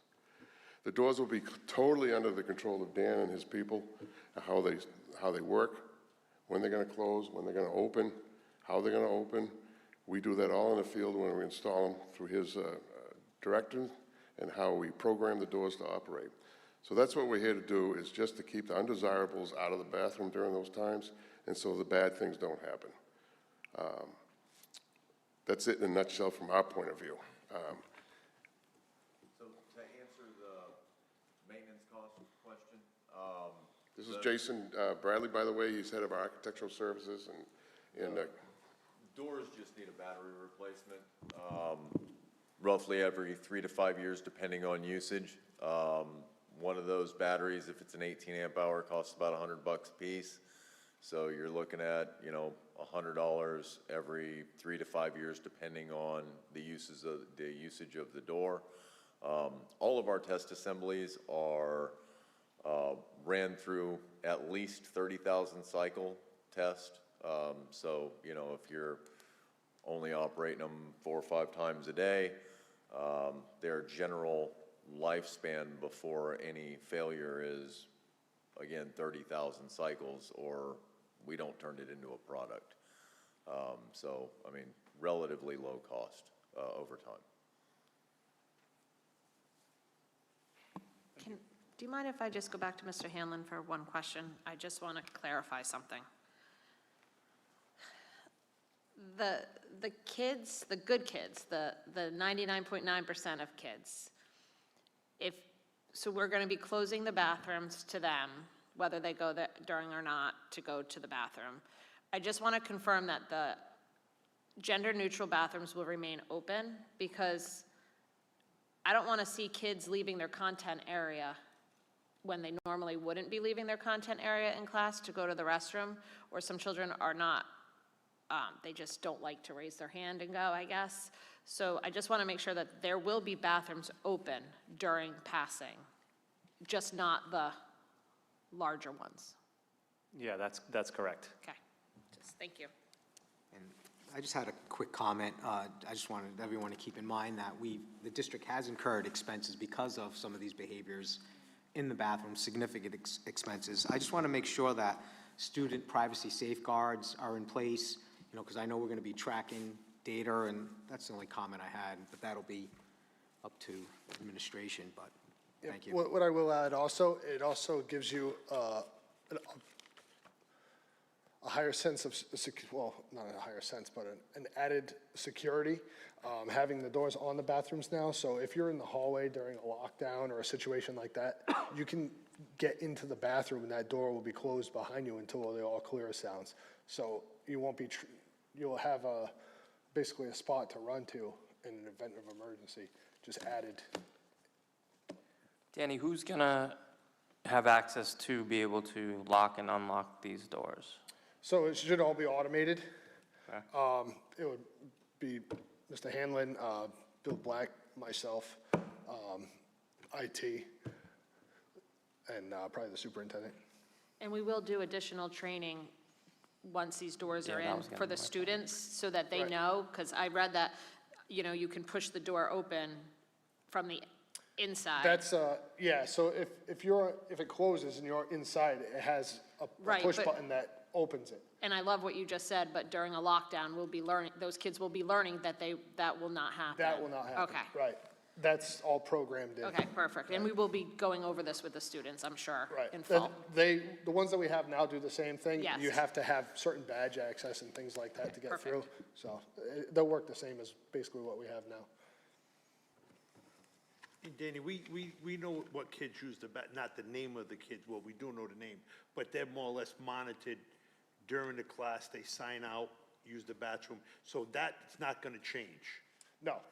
Okay, No, so during class time, nothing will change. Nothing will Same, change with exactly. the So all they gender do the bathrooms. topic, everything. This is just the 10 bathrooms. So there's 4 on the 4th floor, 4 on the 3rd, and 2 over here near the track that we've had plenty of issues with.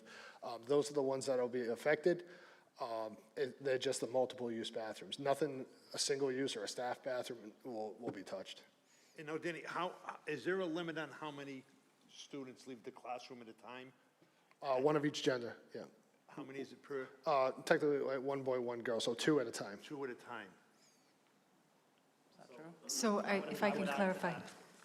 I would add to that. Go ahead. Thank you, Mr. Sorry, to your question, with the pass system that we have, it's called the Minga electronic pass system. What we do is we set a number of students for each bathroom. So if you're teaching on like the 3rd floor, north side, there's a boys' room there.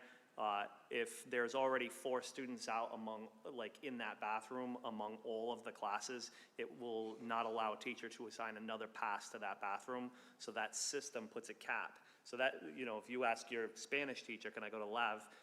There might be 5 kids already out from other classes. It won't let that teacher do that pass at that time. You say, wait a couple minutes, and then those kids will go back to class. So that smart pass system actually limits not only just from one class, but from all classes. And if I could add, Mr. Hanlon, you could also program it. So if Jessica and I are known to plan ourselves to go out of classes, they can make sure through that smart pass system that Jessica and I don't leave at the same time. So the wand doors are really a nice complement to this Minga pass to really help with the supervision of an unsupervised area, and for students to be able to do what they need to do in a way that they are able to do it privately and safely, and to keep the students out that aren't going there for the right reasons. So it's really a nice complement to this electronic pass system.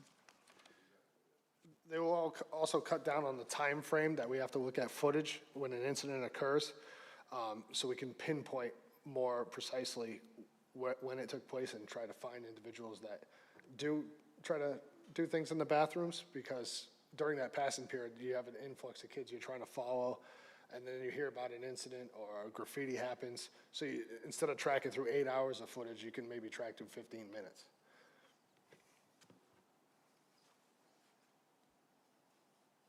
All right, and then Danny, just to follow up with the installation, the gentleman, now who, because in some of our report, it says our guys are gonna be involved with some of the, that's why, can you, and that's why when I say it's gonna exceed well over the $110,000, I can, when it comes to looking at this, because when we look at this, we have our electricians gonna be working on it, some of our guys are gonna be doing framing on that, and so I want a compounded price on this whole project. Yep. Because that's where we run into these problems, and that's where I interrupted Jess, sorry for that, Jess. Well, we focus on that one number, but then with that $30,000 are getting added to that?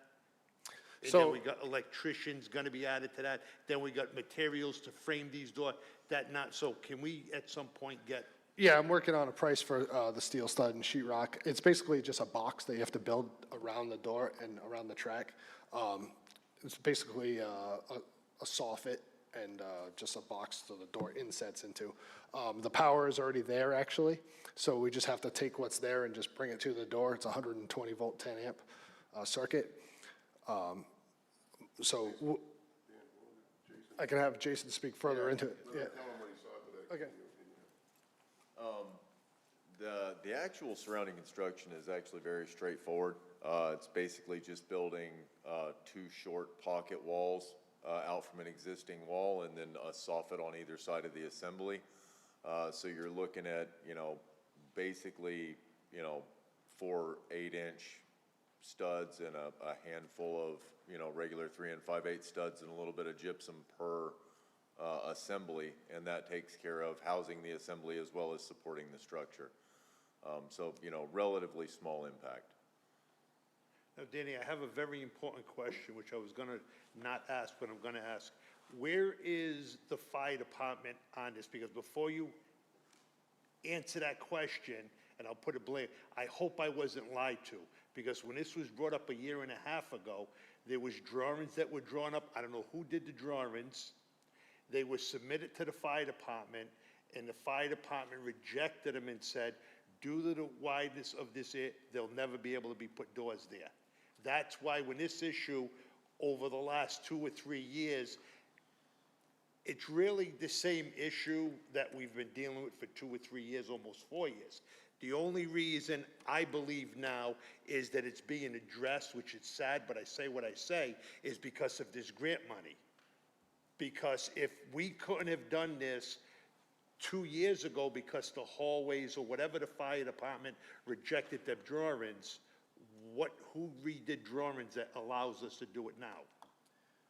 So I met the other day with the building inspector, and he checked with fire and ADA, and he called all the appropriate people he had to call to, and everything passed with Rob Walker the other day.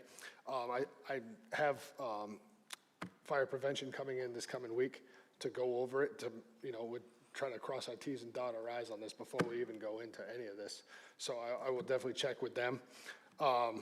The only thing that we had previously that I heard was a variance that was put in place because of the number of students and the amount of bathrooms the school has that they had a variance on. That was gone over by Rob Walker, the building inspector, and everything was good on that end. I'm just waiting to hear back from fire. I don't know if he was on vacation this week or something like that. I haven't been able to get a hold of him this week. Because when I request things, it doesn't do any good anywhere. Because when that was the issue, I was told that that was not true statement, and I put a request in with Sandy that I wanted to see the letter from whoever from the fire prevention rejected this plan, and I've never received that letter. So going forward. I've never seen it. No, because there is no letter, Danny. I'm nothing to do with you. I'm stating, I believe, I was told there was no letter. The doors aren't going in due to the cost. Now, I just want to make sure that whoever told me that, it was a true statement by getting a letter from the fire department, everybody stating, and somebody's going to approve this. Yeah, At the higher up for I'll us to go provide an forward. approval That's what I'm letter. saying. Very honestly, I think I would just, you know what, because nobody wanted to pay the bill. A brand-new high school 3 years ago, this should have been addressed, but nobody wanted to say we're gonna spend in excess of $150,000 maybe, in that range, on a brand-new building, so we suffered and spent over 100, 120, 130,000. You know the amount of money just on the plumbing issues year after year. So I want to thank this committee for stepping up and saying enough is enough, what's happening, and let's get it done. The next important thing is going to be where the money's going to come from, not blaming you, but I want a very simple answer. I want to say we're going to take it from Jerry to give to Peter, and it's in zone 4, and it's in, no, because we got it in our text message, it was going to be coming from the capital improvement grant money. Once again, we're still waiting to go over exactly what we have for capital improvement, because I believe all of that money is spent. And that money should be spent by the sitting members up here to say, we have the issue with a school with 553 kids. The old Olam is gonna be moved over with pre-K. We need $1 million change for a roof there. Everybody keeps saying it's coming from capital improvement. There's 5 members sitting here that gets to vote on this. And I don't want the vote to be jammed down our throat like it's been for many years.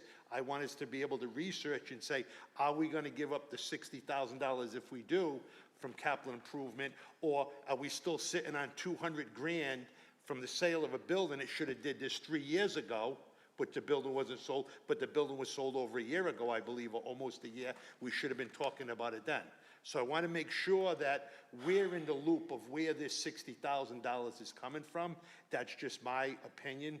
I'm sitting here for many years, and I'm all for this. This should have been done 6 months or a year or 2 years ago. This is going to relieve so much pressure off our staff, which is a plus. It's going to save us countless thousands on material and our plumber revamping back. It's not going to take care of it all, but it's going to save this district a lot of money and a lot of stress for a lot of good teachers that should be using some of their other time to help educate our kids versus dealing with this disaster up here. So I want to thank everybody that's involved with this, and I'll say it is shameful. It should have happened 2 years ago, 3 years ago, but I want to thank everybody for making it happen now. So thank all of you up here. Thank you. Just wanted to clarify that it's my understanding that we didn't know the wand doors were actually a possibility for this kind of thing up until just recently, like until they came in. So that's why it's now. Yeah, So there was a lot of what-ifs with building department and ADA reasons and fire and things like that, and potential of having to move sprinkler heads, so all that got clarified, because they meet all ADA and fire codes. Like I said, if I can get an approval letter from the fire department on, the fire marshal or whoever, and I'll have everything in place before we commit to anything.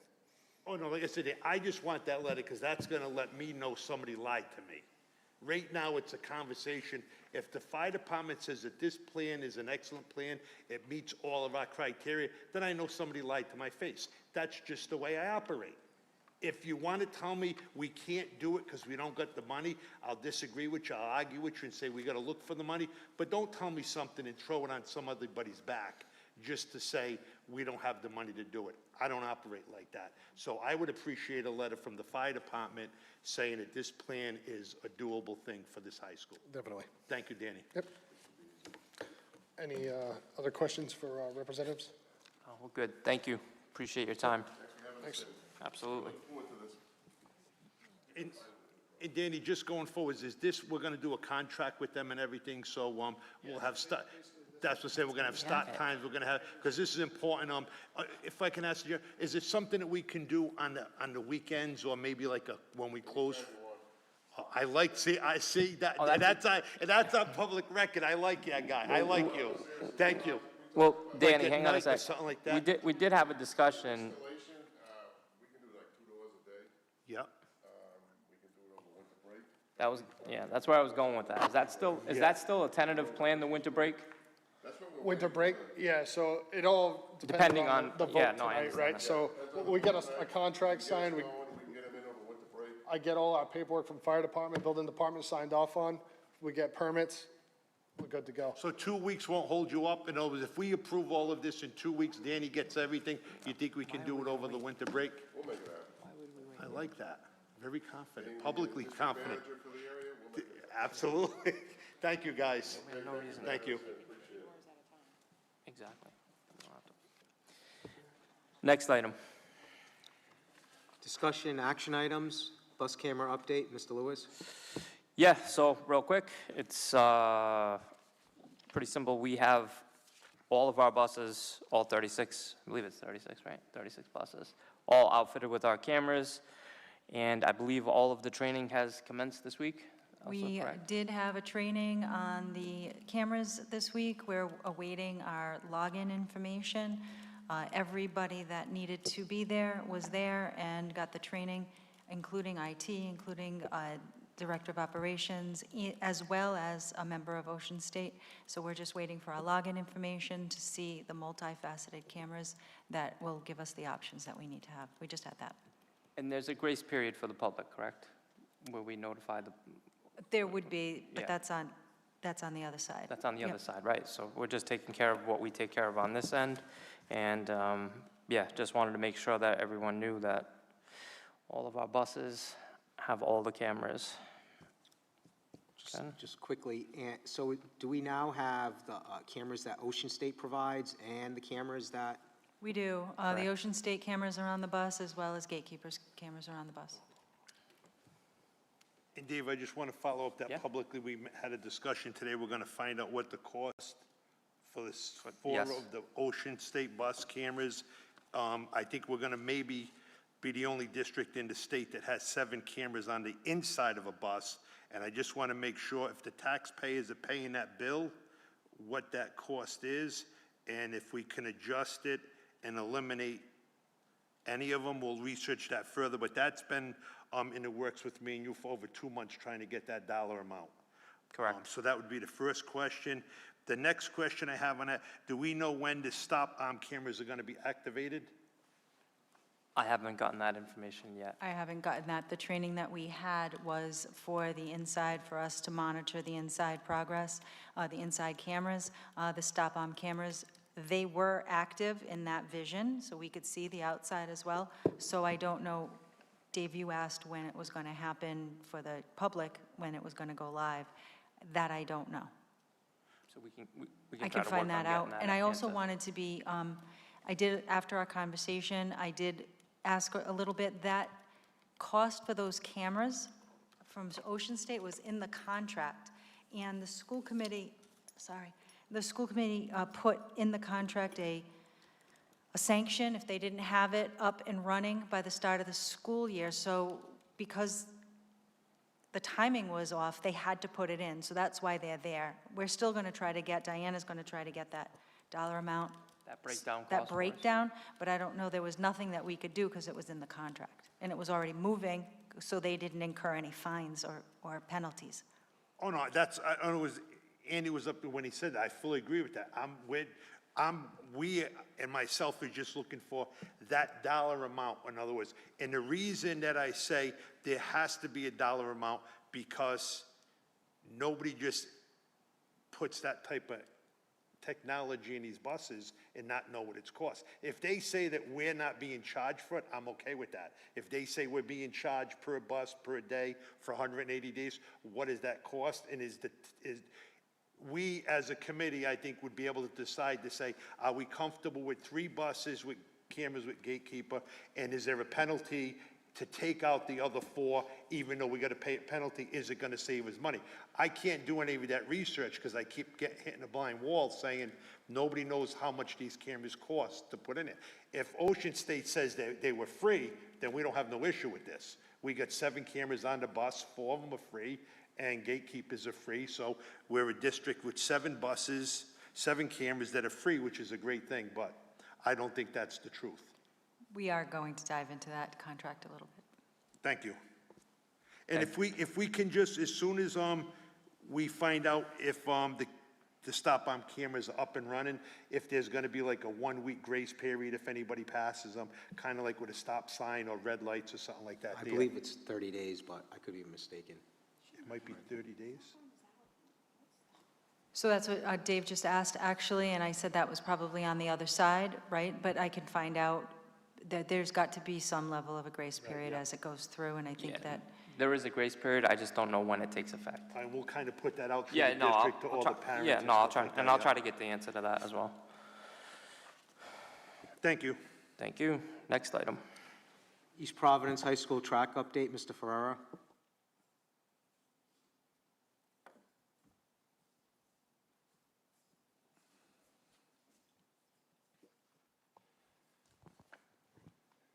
So previously, I was gathering information from other districts about the same issues with the running tracks as our district was experiencing. The superintendent and I met with representatives from Cape and Island Track with no results. I had contacted these districts to look in potentially class action lawsuit due to the design of the drainage system at the edge of the track. Meanwhile, I had provided quotes and potential remediation for the issue on my end. At this point, the current status is on hold. I have done everything that I can without legal action or the decision to repair the issues ourselves and try to reclaim the funds after. I have previously spoken with Gilbane, the president of Cape and Island Track, AI3 Peregrine, along with our district attorney, and I have the quote of $76.50 from Cutright to cut the track and $2,500 in incurred costs to the district for filling it in.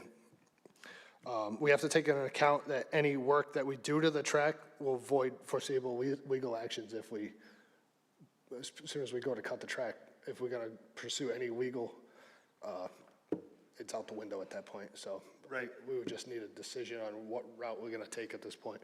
Exactly, sort of, this is a frustrating issue for me, Danny, nothing against you personally, because what you just said is extremely important, but when that information comes to you from doing research, I believe it should come to this committee, and we make a decision to say, dump this on Andrew's lap, because right now it's dormant, it's just sitting there. Right. It's just sitting there. It's just sitting there. It's well in excess of $1 million track for this community, that it's been 4 years since it's been like this. It's sitting there, but now you would need this committee at the next meeting to say, we're gonna put this into legal's hand to get the action going with everybody else. So we could look at either the legal route, so my incurred cost to fix it would be about $10,000. I had gotten quotes back in May from Cape and Island Track for the repair that they had done previously that didn't hold up for $3,170 to basically fill in the crack that they had repaired previously, and it's gonna do the same thing over and over again. And then another $8,227 for the cracks in the tennis courts that they had quoted me. So overall, a little over what I had put out just for the track. Mainly it's the cost of the cutting. So it's 3 days at $25.50 a day, which brings you to $76.50. Materials is about $2,500. But Danny, the most important part is if we go that route, we may void everything we do. As soon as you put that saw in the track, your Once we legal touch- action's out of the exactly. window. It's void at that point. You tried to fix it, and it's like, voiding a warranty, basically. I mean, Dave, can we just, we're gonna put this on there for maybe the next meeting, and then we'll decide if we're gonna have Andrew look into this, or we just gonna tell the public now, let it sit there? I don't mind, I know what I wanna do, I just don't What do wanna you let wanna this.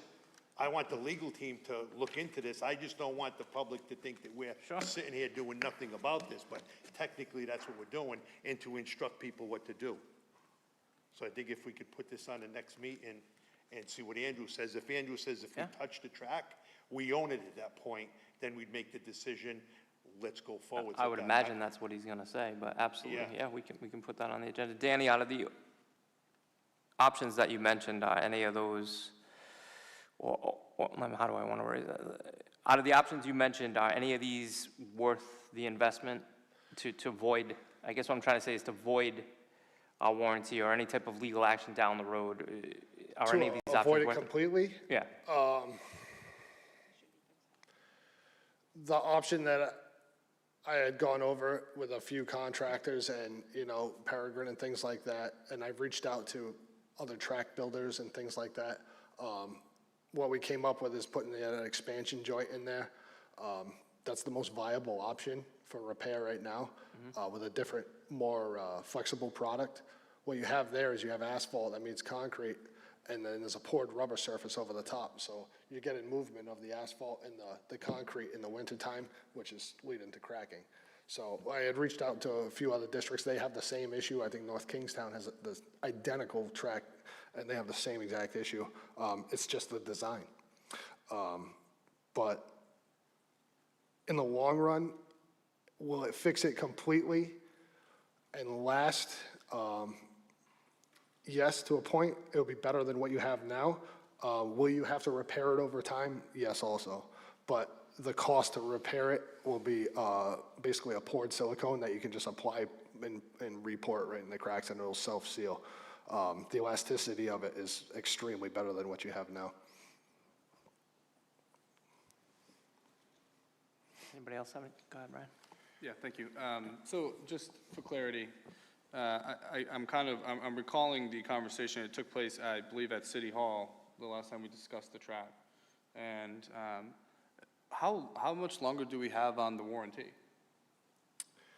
That was a 5-year warranty, so I think you have I want to say May of 26, this coming May. Have we used the warranty at all? So here's the issue. It's the subsurface. So Cape and Island will not warranty the right. top surface because the subsurface is moving, ripping their product. So Cape and Island can provide a fix. That says not attached to the warranty at all. So Cape and Island can provide a fix with a cost. They will not warranty it because somebody else's work is messing their work, per se. Right, that was, I think, the conversation in June or May, whenever that was. So I just want to think, I would support having our legal team look into this over the next 2 weeks and then having, this presented to the committee at that next meeting if that's possible. I think also we're talking about, this is a $10,000 cost for a $1 million track. Right. So we're looking at, this would be like a 1% of the value of the track annual, maintenance fee. I don't think that's a very large amount of money.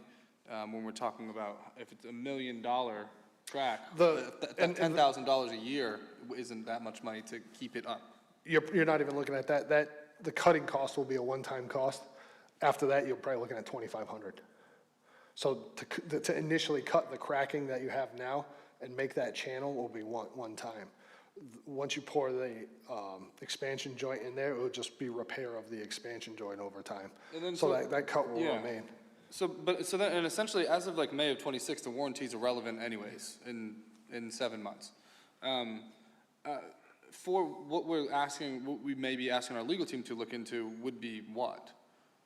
Like if we do this work, if there's no warranty, like if we did this work, say in June, hypothetically, we do this project in June, the warranty is over. Is there some kind of legal ramifications for us doing this work? That would be a question for legal, I would say. Like what would be the suspected backlash? We would probably not be able to go after them. Yeah, I was thinking more from a litigation standpoint, correct? Yes. Right. If we touch the track, then we wouldn't be able to pursue them. You wouldn't be able to file charges on it. We wouldn't be able to file in litigation.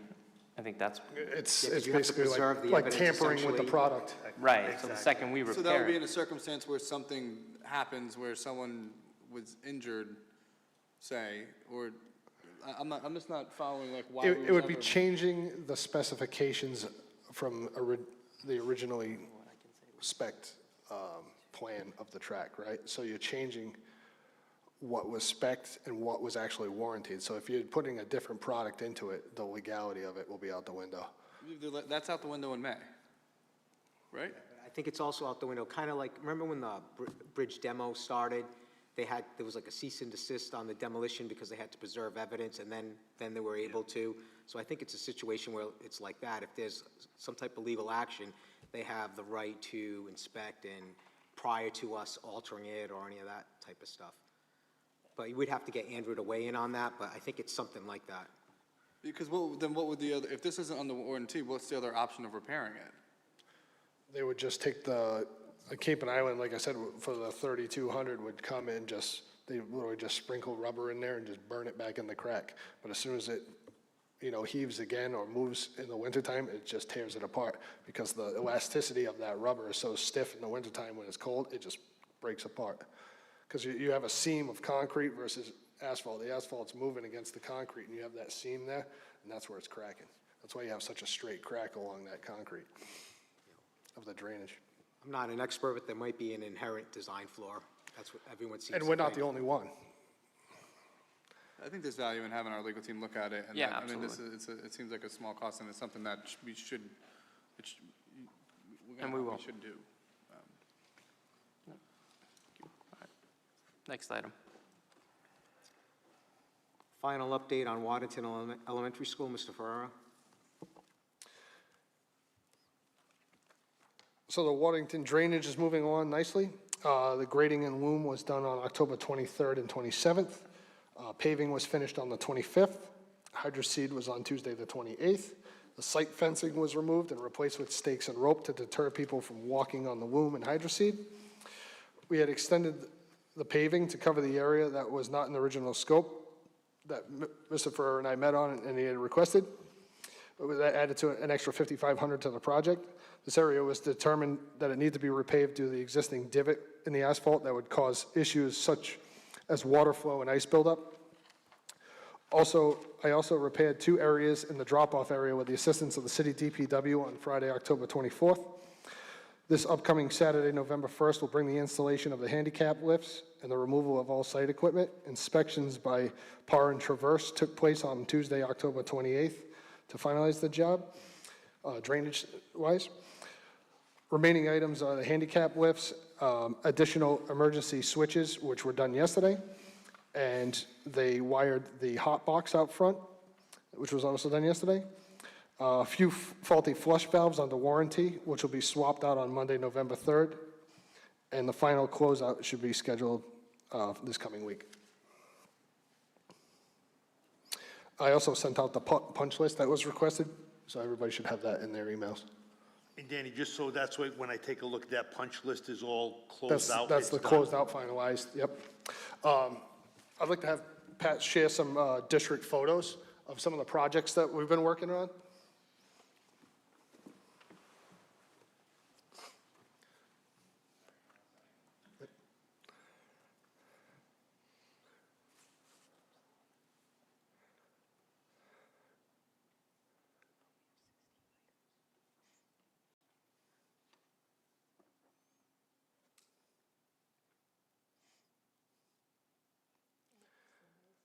So this is your finalized Hennessy paving work.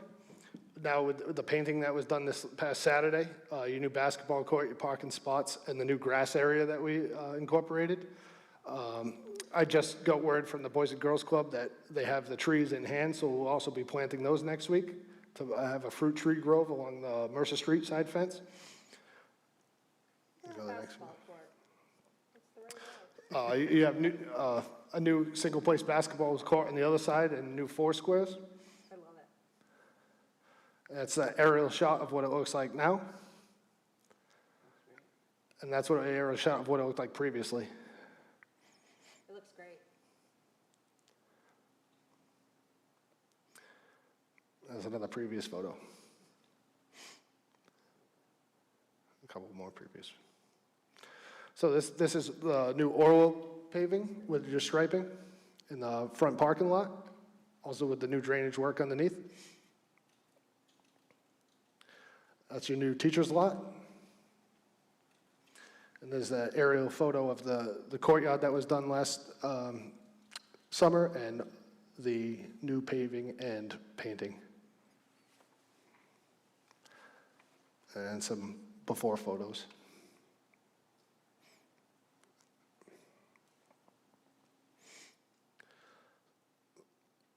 So over at Waddington, here's some of the pictures from the drainage project.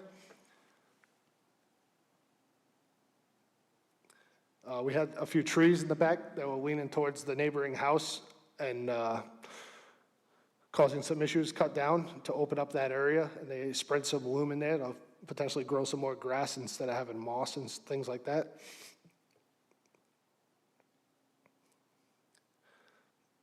A photo of the stumps being grounded. So this is when they were starting to spread loom and clean up from the trees. That was paving preparation last weekend. Here's the areas in the back of the drop-off area that the city and school department worked together to patch. And that was finalized paving preparation the other day. Those are the two patched areas in the drop-off area. And that's the final product of hydroseed and paving at Waddington in the back. That's it. Danny, can we state publicly that we're not gonna drive plow trucks on them sidewalks down there? Yeah, so the asphalt that they put down there, technically, it is vehicle rated, but they prefer, I've been told that they prefer not to drive a vehicle on it due to the drainage pipes, which I would agree with. So we're really gonna look at using maybe a smaller machine or just straight snow blowers. So, yeah, we're not gonna use a truck at least in that back section. Yes, because like I said, Dave was with us at the time when we talked about trying to make them a little more of a radius. Yep. They actually made them closer to a 90, so that's why I believe after the first time it snows, our guys are just, not intentionally, is just gonna dig up all that loom, kind of like when we Yeah, put the stone there. it's a hard swing to get in there, Exactly. especially at night or something like that. Yes. I've done it in the past previously. You really gotta remember, without having it staked off, it's near impossible to remember where it is. And then now, another thing, if you could just follow up for this committee, I think it's gonna be extremely important. We all have the two pictures of the sidewalks with the X and the lines on it that we repaired. Can you get us a cost analysis, what it cost us to do that? I know our guys did it, and I know our city guys did it. We've Yep. gotta be able to come up with some kind of dollar amount on that. And where I'm leading with this is, I think the dollar, once again, it's only me and my frustrations, the dollar amount to repair these two, Jess, they've been like that for the longest time down at Waddington, down there forever. And we have this almost identical issues up at Myron J. Francis. They look like they're all duplicated somehow. Yeah, so the sidewalks at Francis that are around the building are part of the paving project. Those are all getting replaced. That will be next spring. What we own at the building, nothing at the street, that's all city property, but building-wise, around the actual walkway of the building where it's very divoted and things like that, Yes. that's all getting ripped out and replaced as All part of the right, paving project. I thank you for that answer, but with no disrespect, I'm frustrated with that answer. Because them sidewalks that look like this, been like that for 15 years.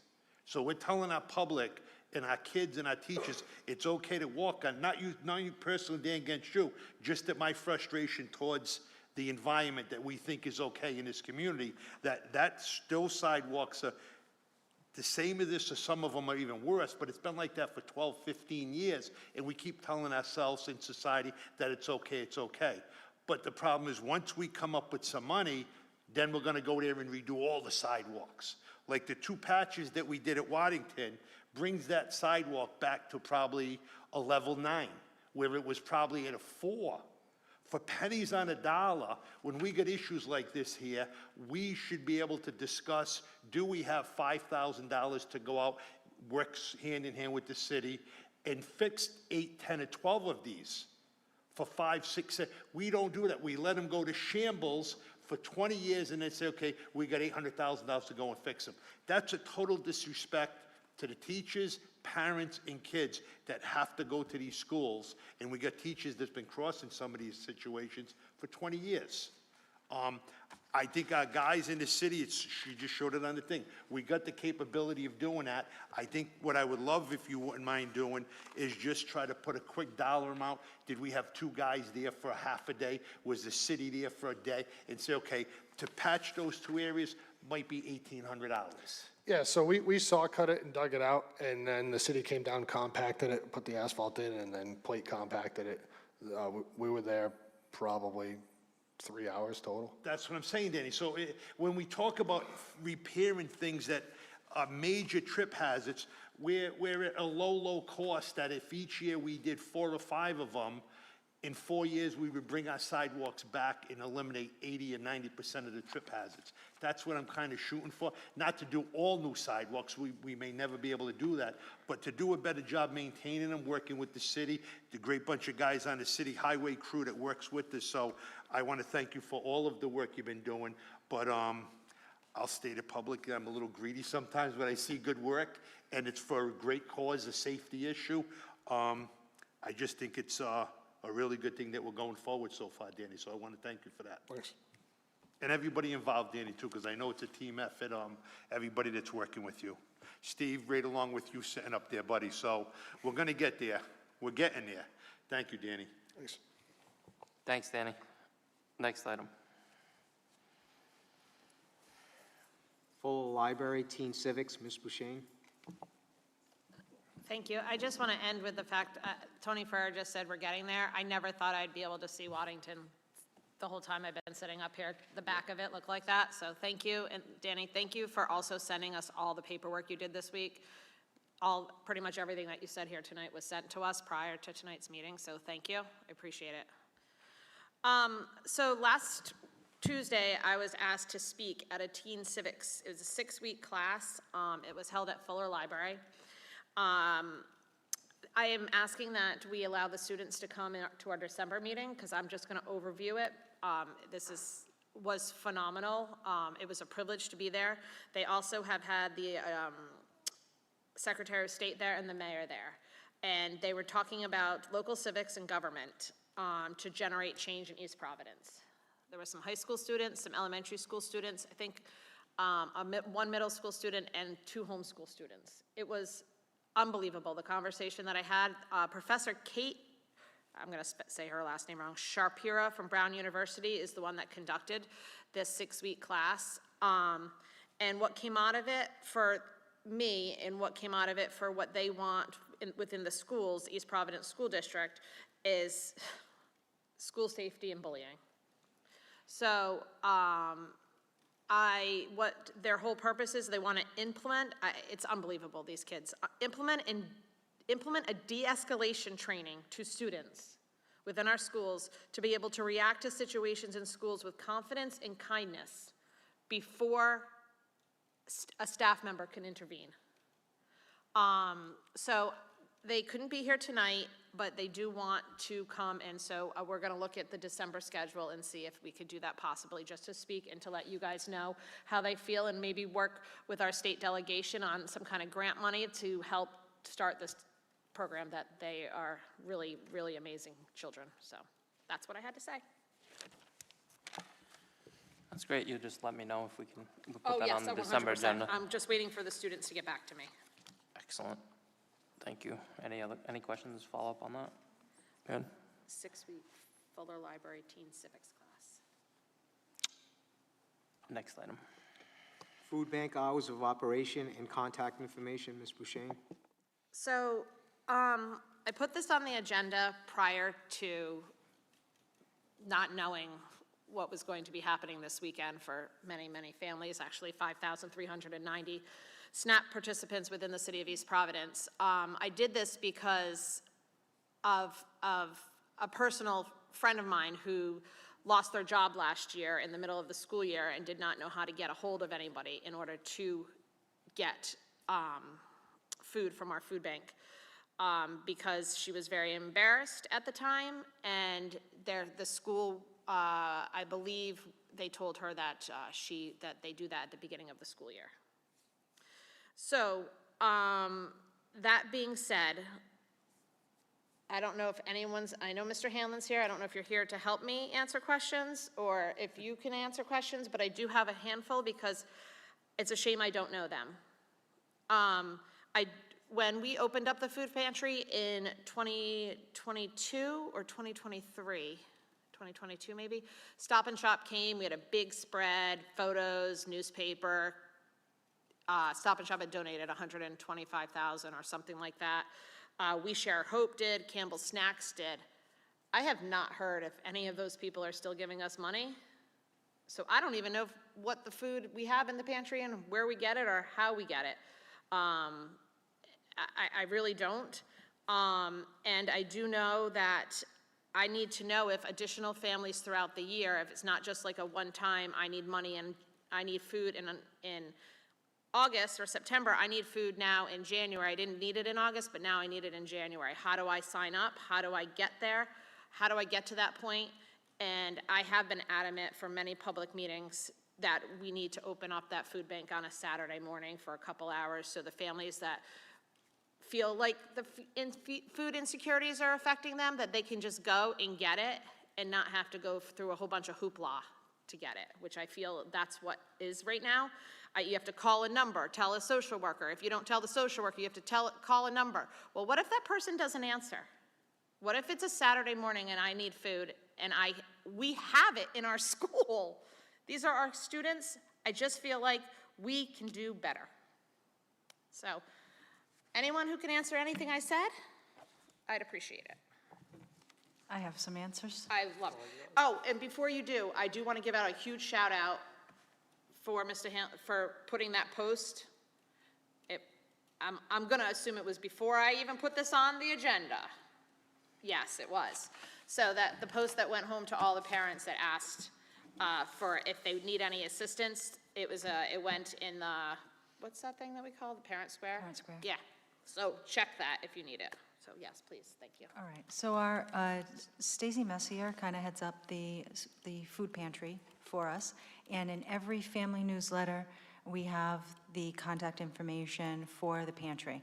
The pantry was designed, we still have, Stop and Shop still does provide us with some monies. We have some remaining monies that we portion out for monthly purchases to put product in our food pantry. Our food pantry is designed to be a supplemental resource for our students and their families in the city of East Providence. It is not intended to be a sole source. So in that document that Mr. Hanlon put out, and I think all our schools put out, we identified many food pantries in the city that parents and families in need could go to. We provide food to our students every other week, and it's delivered to the schools. And yes, you can sign up if you're in need at any point. You would go through the social worker, you would send an email to Mrs. Messier, all that contact information is in every family newsletter. We stand ready to help any family in need, but it is supplemental. In terms of coming in with office hours or open hours, we do not have the product or the capacity to keep up with that, because that would then infiltrate or impact the amount of opportunities we have to give out every other week. So we have a reoccurring delivery from, say, Stop and Shop that comes in on a monthly basis, and it supplements, and any drives, what we can ask is that any drives that our schools do, that those items directly help our pantries rather than other food, our pantry rather than other food pantries. Because we do run out, our product is low, which is why in our letter that we sent out just recently, we asked for donations, of which we have received some, and we asked for anybody who needs it. In our conversations, we've signed up another, at last conversation, it was 12 yesterday and 7 the day before, and I don't know what today's count is. Do we have, how many families are currently signed up? I don't have that number, but I can get that to you through Sharon tomorrow. Perfect. And then we can bring that back up to next month's meeting and to see what our numbers are and how, because I have a feeling it is supplementary, and I understand that, and I'm grateful, but back in 2022, we made a food pantry, and we now have one. So we need to figure out how we're going to continue to get food into that food pantry. As officials, I feel as though that is part of our job, to make sure that our children in East Providence are being fed, or to help. And Hope and Faith is a great partnership, and I wouldn't mind talking to him about it and trying to make sure that our food pantry is stocked. If we're not getting continuous grants from Stop and Shop or big checks from We Share Hope or Campbell Snacks, we need to figure out if this pantry is going to be usable in the near future, or if we're not stocking it the way that we need to stock it for people who need food. Perhaps a food drive. That could benefit our school district instead of benefit another our school. district or another, I think that's a great idea. I think there's I do know that there's an organization in town that is thinking of having a food drive, and we asked if our food pantry could be the donor, so. Be one of the beneficiaries. The recipient or the Yeah, donor? Sorry, the recipient. Okay. And Dr. Ferran said that that was okay. So we're still in the very early stages, but we're trying to plan something. But I would encourage other entities to do the same. Yeah, I will say, I have asked for this to be on the agenda a couple times. I know a couple times it just didn't make it. And then this week I put it on, not knowing the situation that we were going to be in today or tomorrow. I've gotten more emails and phone calls and text messages from people about this issue than pretty much since we lost middle school sports. It's definitely, we have some families that are going to need help, and we need to make sure we're going to be able to help them, and their families that probably never needed help before and don't know which direction to go in. So, Is it capped weekly at, however you distribute, is that only for a certain number of families? Because I did hear of a situation where, Jessica alluded to, where someone didn't need help at one point, and now they did, but there wasn't a resource for them at that point, because they were under the impression it was only if you were already receiving that benefit. No. If you find yourself with food insecurity at this point, reach out to us. We will be able to put you on the list for biweekly deliveries to the school. Thank you. Yes, and anything that, we can work on to make this happen, because, like I said, it's tough when you don't have food. I'm very concerned about our little guys, but this community that we live in is great, very proud of it, and like I said, just remember when COVID first started, I started off, and I'll start it again with a donation, and it matched. I think we raised over $11,000 in 4 days, and that ended up, I worked with a great team of people. We moved over 100,000 pounds of food, delivered over 6,000 baskets, food baskets for 3 months. This community is very, very given. It just takes the right people to work with the community and get it going. It's all party sides got to be put aside, feelings got to be put aside. We have 5,300 kids and elderly people that have to eat. So as elected officials, we got to do what we can do to make this happen. I know it can happen. Sometimes it's tough. It took a lot of effort from 60 people delivering food baskets Monday, Wednesday, and Fridays to over 200 families, and it became a clockwork thing, but they walked away from that family. And there's a lot of other places that have a lot of food that if you go pick it up, they will donate it. A lot of times it's trucking companies, they can't deliver it to you, so I'll try to research some of them other spots and get some volunteers. There's a lot of, if you go there, they fill your truck up, they can't bring it to you, and that's the shameful part. There is a lot of wasted food still out there, and the schools are just one of them, but picture these warehouses that have massive tons of food that, it's almost expired. They got to get rid of it. Nobody goes, picks it up. It's a shame. So I'll try to get some of them numbers and see if we can do something, Jess, and go from there. Yeah. And as far as on Saturday, I'll have to just go, like I said, I'm not a good organizer, I'm a physical worker. I'll see how that food pantry works, maybe somebody guide me. Well, if there's not enough food in it, it's Well, not going to work. I'm not concerned about the food right now. I'm concerned about having staff members there, like how we do it as a volunteer. Yeah, volunteer. How that works. I've never did it, but if I get involved I get involved with things deep. So if I got to help collect food and we need people to distribute it, because one's not going to work without the other, Jess. So we'll try to make this work, definitely. Thank you. Thank you. Next item. School district website update, Ms. Bouchane. Okay, so it's getting late. I just want to, are you able to put our school website up here? Okay, I'll talk. Not usually an issue for me. Again, I got a phone call What is the phone number for transportation? Okay, let me find it. It took me 3 minutes to get the phone number for transportation. So either it's just a lesson for me and we're all gonna sit here and learn it, or it's not easy to do. Well, while he's pulling that up, oh, he got it.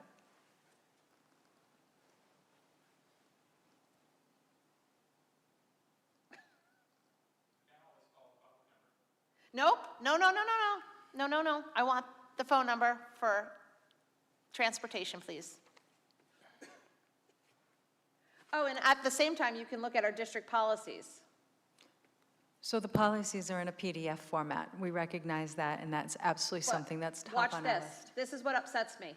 Oh, you get on because you're on a school email. Try to get a policy to someone who doesn't have a school email. You can't. That has to be against some kind of law. So. It's on a Google Drive? Yes. So hit the top one, please. Oh, this is actually kind of fun. I kind of like this. Okay, scroll. You're not going to be able to. But go ahead, scroll. Okay. So that's what you get. Can you go back now? Now go to the next one. I mean, I know we have the gentleman that's behind it doing it right now. He's quite capable of this. I mean, come on. This is not 1918. So Thank you. we are very in conversation with the CTC, who is going to be working with us in collaboration with the IT department and as an intern to revamp our website. And What a great idea. It's like someone asked for that to happen. imagine. Imagine. And also the policies, you can't get them as a not EP schools email? Because they're PDFs, so they should be able to be.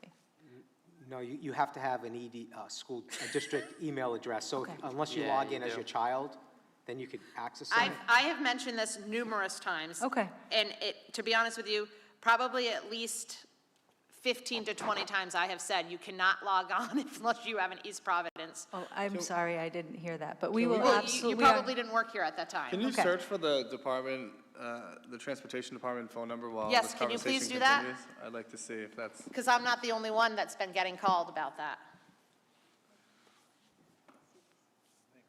And those PDFs are the old version. You can't recognize text, so you can't keyword search or anything like So we are working at revamping this website, where we're very excited to be partnering with the CTC. I am so excited, but look, district website.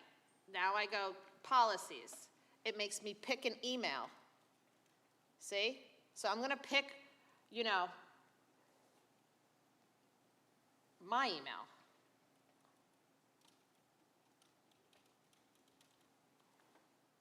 It worked. There you go. Yeah. Try to open it. All right. We'll look So into that a unless little you bit more. have- We did try to fix that. Okay. Yeah, unless you have an email, like it shouldn't be like you're tracking who's looking at the policies. Like you shouldn't have to have you shouldn't have to have a PDF. But okay, no, did you get it from our website yet?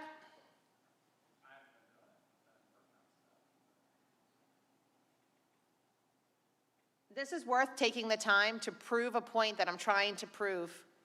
But Josh, you've been trying to prove that. That's for my how whole many years point. now? Transportation, there we go. We clicked on it, and there it is. Now, how many people are going to read over that? It's actually in the wording.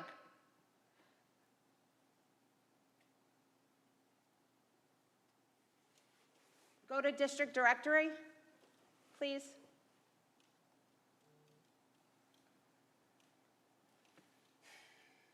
So we just need to make it a little nicer for everyone. So I am excited to hear that. Very, very excited. So I appreciate it. If parents are looking for the district directory, in the front of the handbook, I printed out that for myself, because it's all right there, you have all the information, but if you don't know to look there.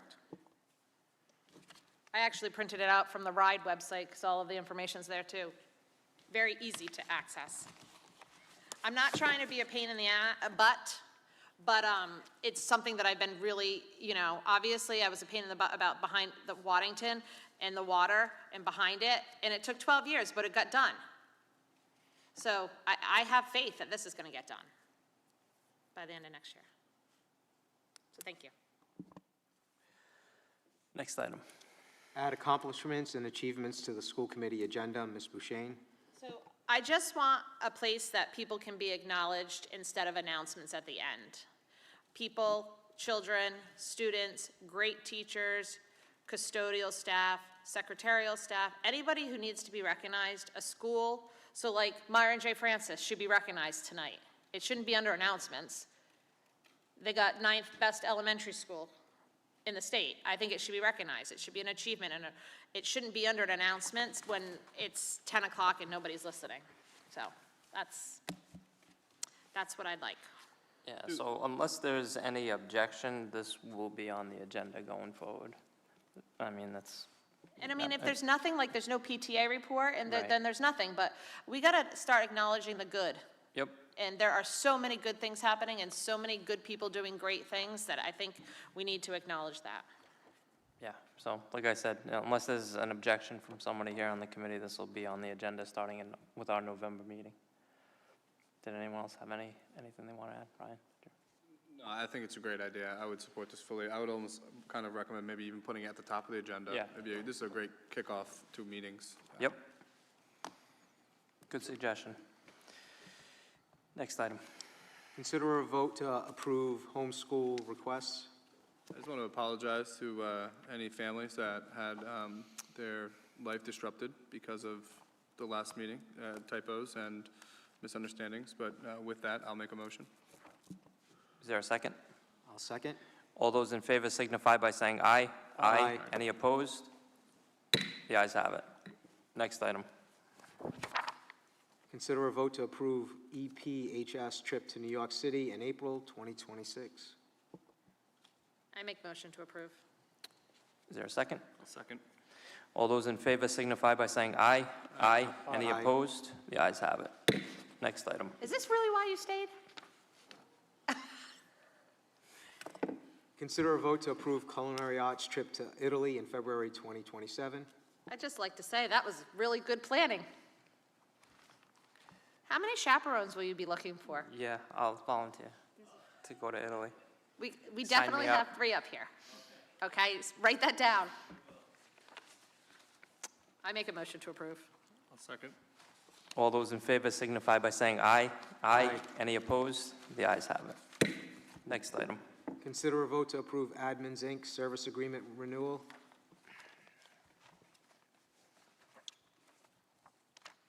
This is the one we got today, correct? Correct. But I was told that our attorney has read it through, Correct. so, I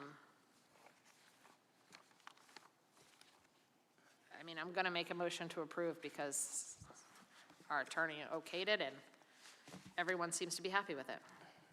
I just had a couple questions. Oh, there you go, sorry. But I was wondering, is there a clause in there that they would have to notify us if there's a data breach and within a certain period of time? Do you know? And my other question was. I think we're going to defer to Alex as Right. she worked on this contract. And my other question is, does it state in there that our district owns the data and that we have the right to export it and that type of stuff? In terms of the data breach, I do not believe that there is anything in there. We house the server on our end, correct? Yeah. So I didn't realize it was internal. Thank you. Yeah. That's all I had. Thank you. Is there a second for the motion? I'll second. All those in favor signify by saying aye. Aye. Aye. Any opposed? Nay. And Dave, can I explain why I voted nay? Sure. Because I'm getting a little lost here. When we, the point of having 2 meetings where we weren't gonna get stuff on our agenda and then have 2 or 3 days to approve it, this was actually put on our desk, table, whatever you wanna call it tonight. I don't know how, is there any, if this was, could somebody ask me, if this was pushed off for 2 weeks, does that do any harm? It would not be ideal. However, it did pass through a vote, right? Yes, tonight? I'm voting nay, but I want the public to know why, because we weren't supposed to. So this contract was supposed to be delivered to us yesterday. We got it today. So we gave it to you as it was on the agenda in the hopes that you might be able to review it in time.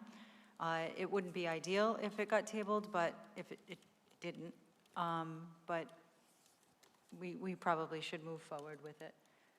Oh, no, it passed, but I just know what I'm saying is, I have to, you're gonna say, I gotta explain to the public when I tell them I'm not doing things, and then I'm forced to do them, and when I don't do it, I have to explain why.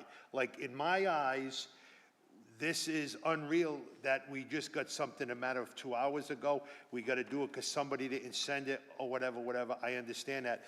Just like, it's, if Dave would give me the opportunity to ask a question on the next one, because if I don't, I'm gonna have to vote no against it, but it really puts my back against the wall. And I think everybody up here sitting here knows what I mean about my back is against the wall. So, I'm gonna state it publicly. I don't mind getting slammed against the wall, but I don't like getting slammed as hard as I'm gonna get slammed, because I got a question on the next one with the doors that it didn't slip my mind when these guys were up here, but if Dave allows me to ask Danny a question, then we can do that when we get to that, Dave. I'm sorry. Thank you. Yeah. So for the record, the motion, Sorry, I just thought of one other question. This is a license for only 4 users, is that correct? Or did I misread that? And who are the 4 users?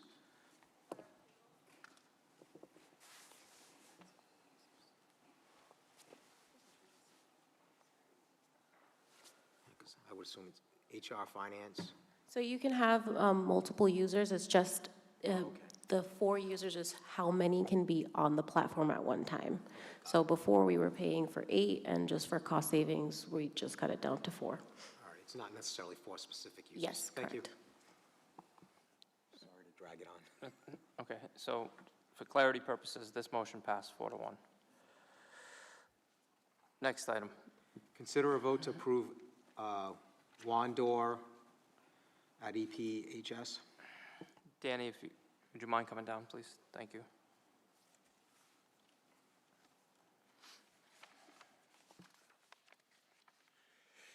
Danny, I'm sorry, just a quick question, is, when it's here for just the one door, is that just the door that we're dealing with, or is that the cameras, that whole, Can you say that again? I didn't really get it.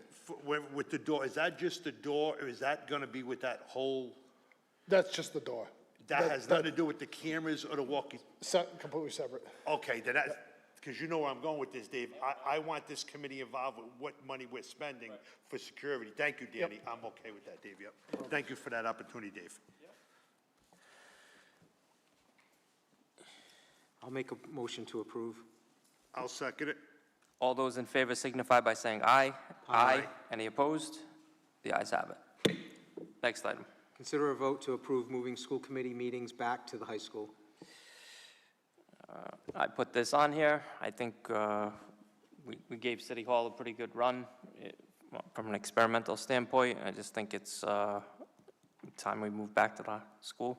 So I put it on here for. Well, you know what, Dave, I give you a lot of credit, but I'm gonna say what, Yeah. that building's a nightmare, Well, plain and simple. We all had something to say about it, and I will be the only politician up here, I think, that's gonna say, I believe the building's horrified. I can't even describe it.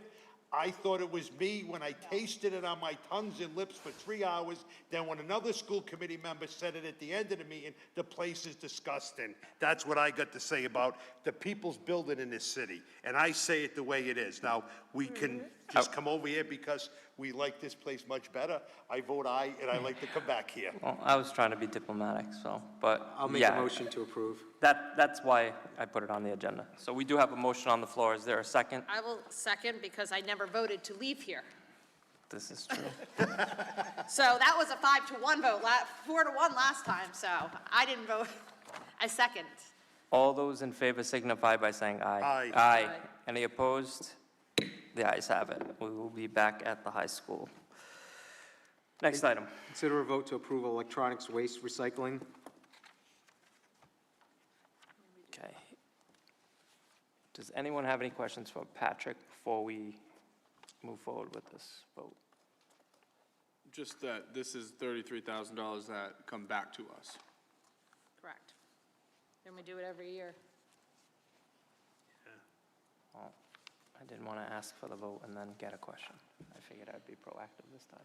Sorry, I thought you asked for a question. No, I did. Hey, guys. No, that's what I Yeah, did. so it's, 33,000 is the like ideal pricing, so if they grade everything and it's all the like highest grade, grade A, that's what we'll get. It's usually a couple thousand less, you know, because there's inevitably some damage to the devices that we turn in and stuff, so it's usually around that, but that's only if every device we send is kind of tip-top shape. I make a motion to approve. I'll second. All those in favor signify by saying aye. Aye. Any opposed? The ayes have it. Next item. Consider a vote to approve Apple lease agreement. I will entertain a motion. So, oh, can I ask a quick question? Oh, sorry, I thought you were still there. Maybe we should invest in one of those little microphones that go on your shirts. Oh, well, I mean, He's getting For a the step. public and all. so the 850, is this for educators? Yes. Okay.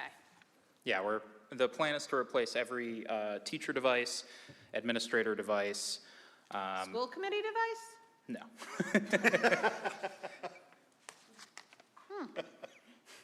Nay.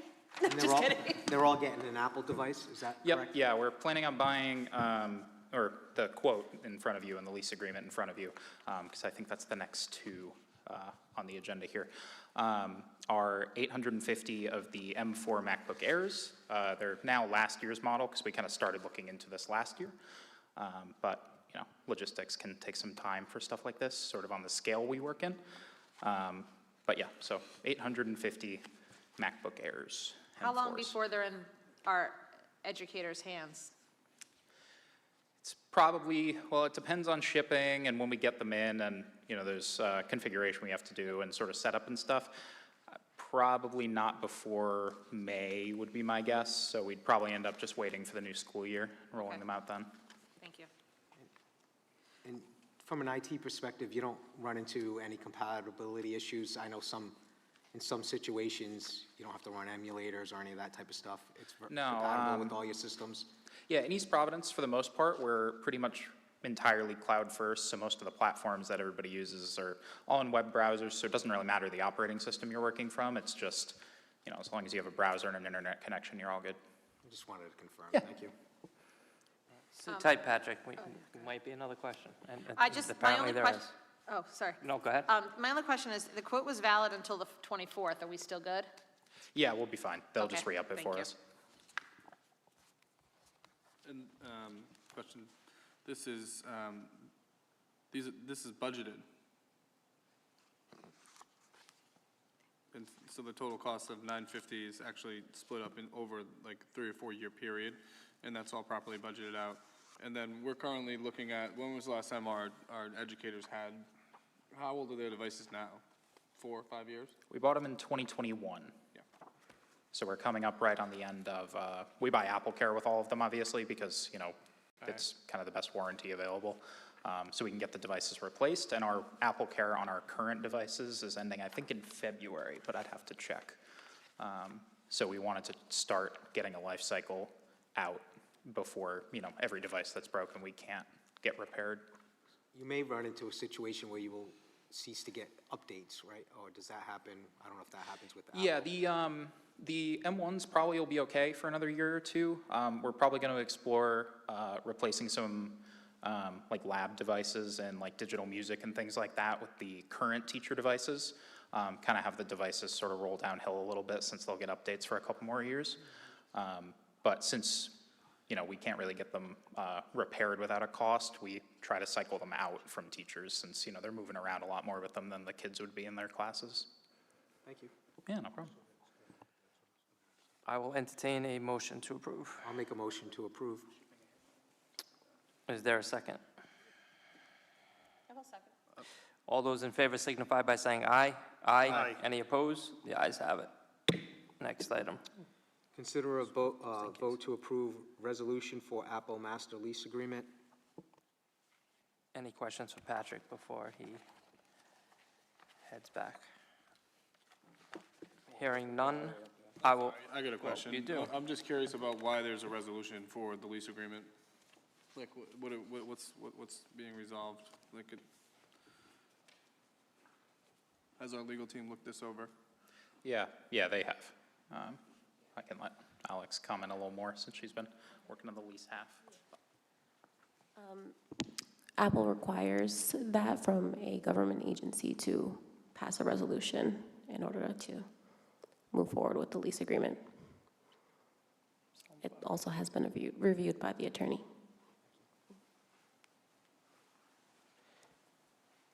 Any other questions? Hearing none, I will entertain a motion to approve. I'll make a motion to approve. A second. All those in favor signify by saying aye. Aye. Aye. Any opposed? The ayes have it. Next item. Announcements?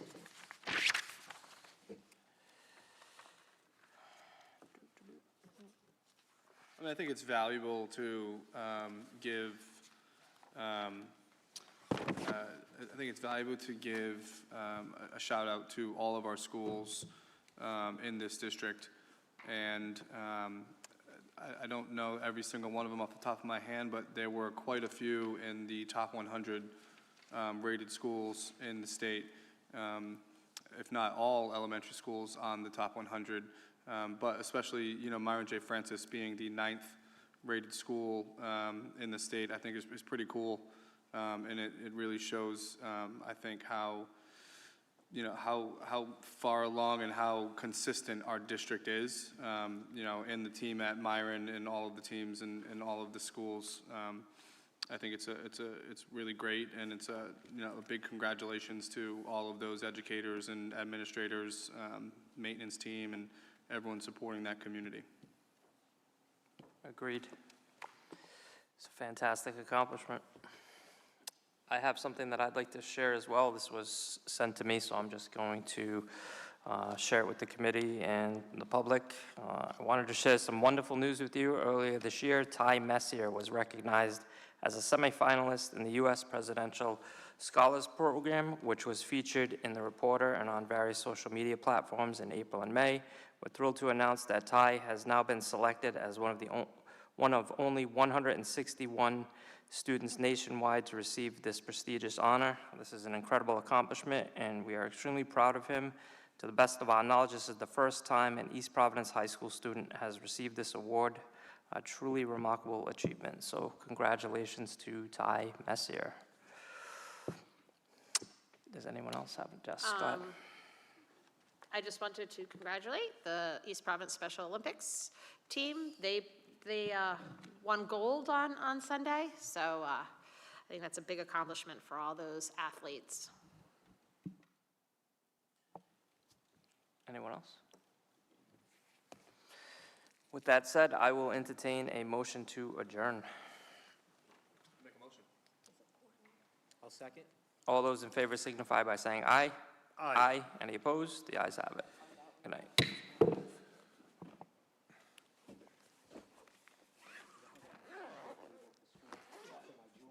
This is getting tough.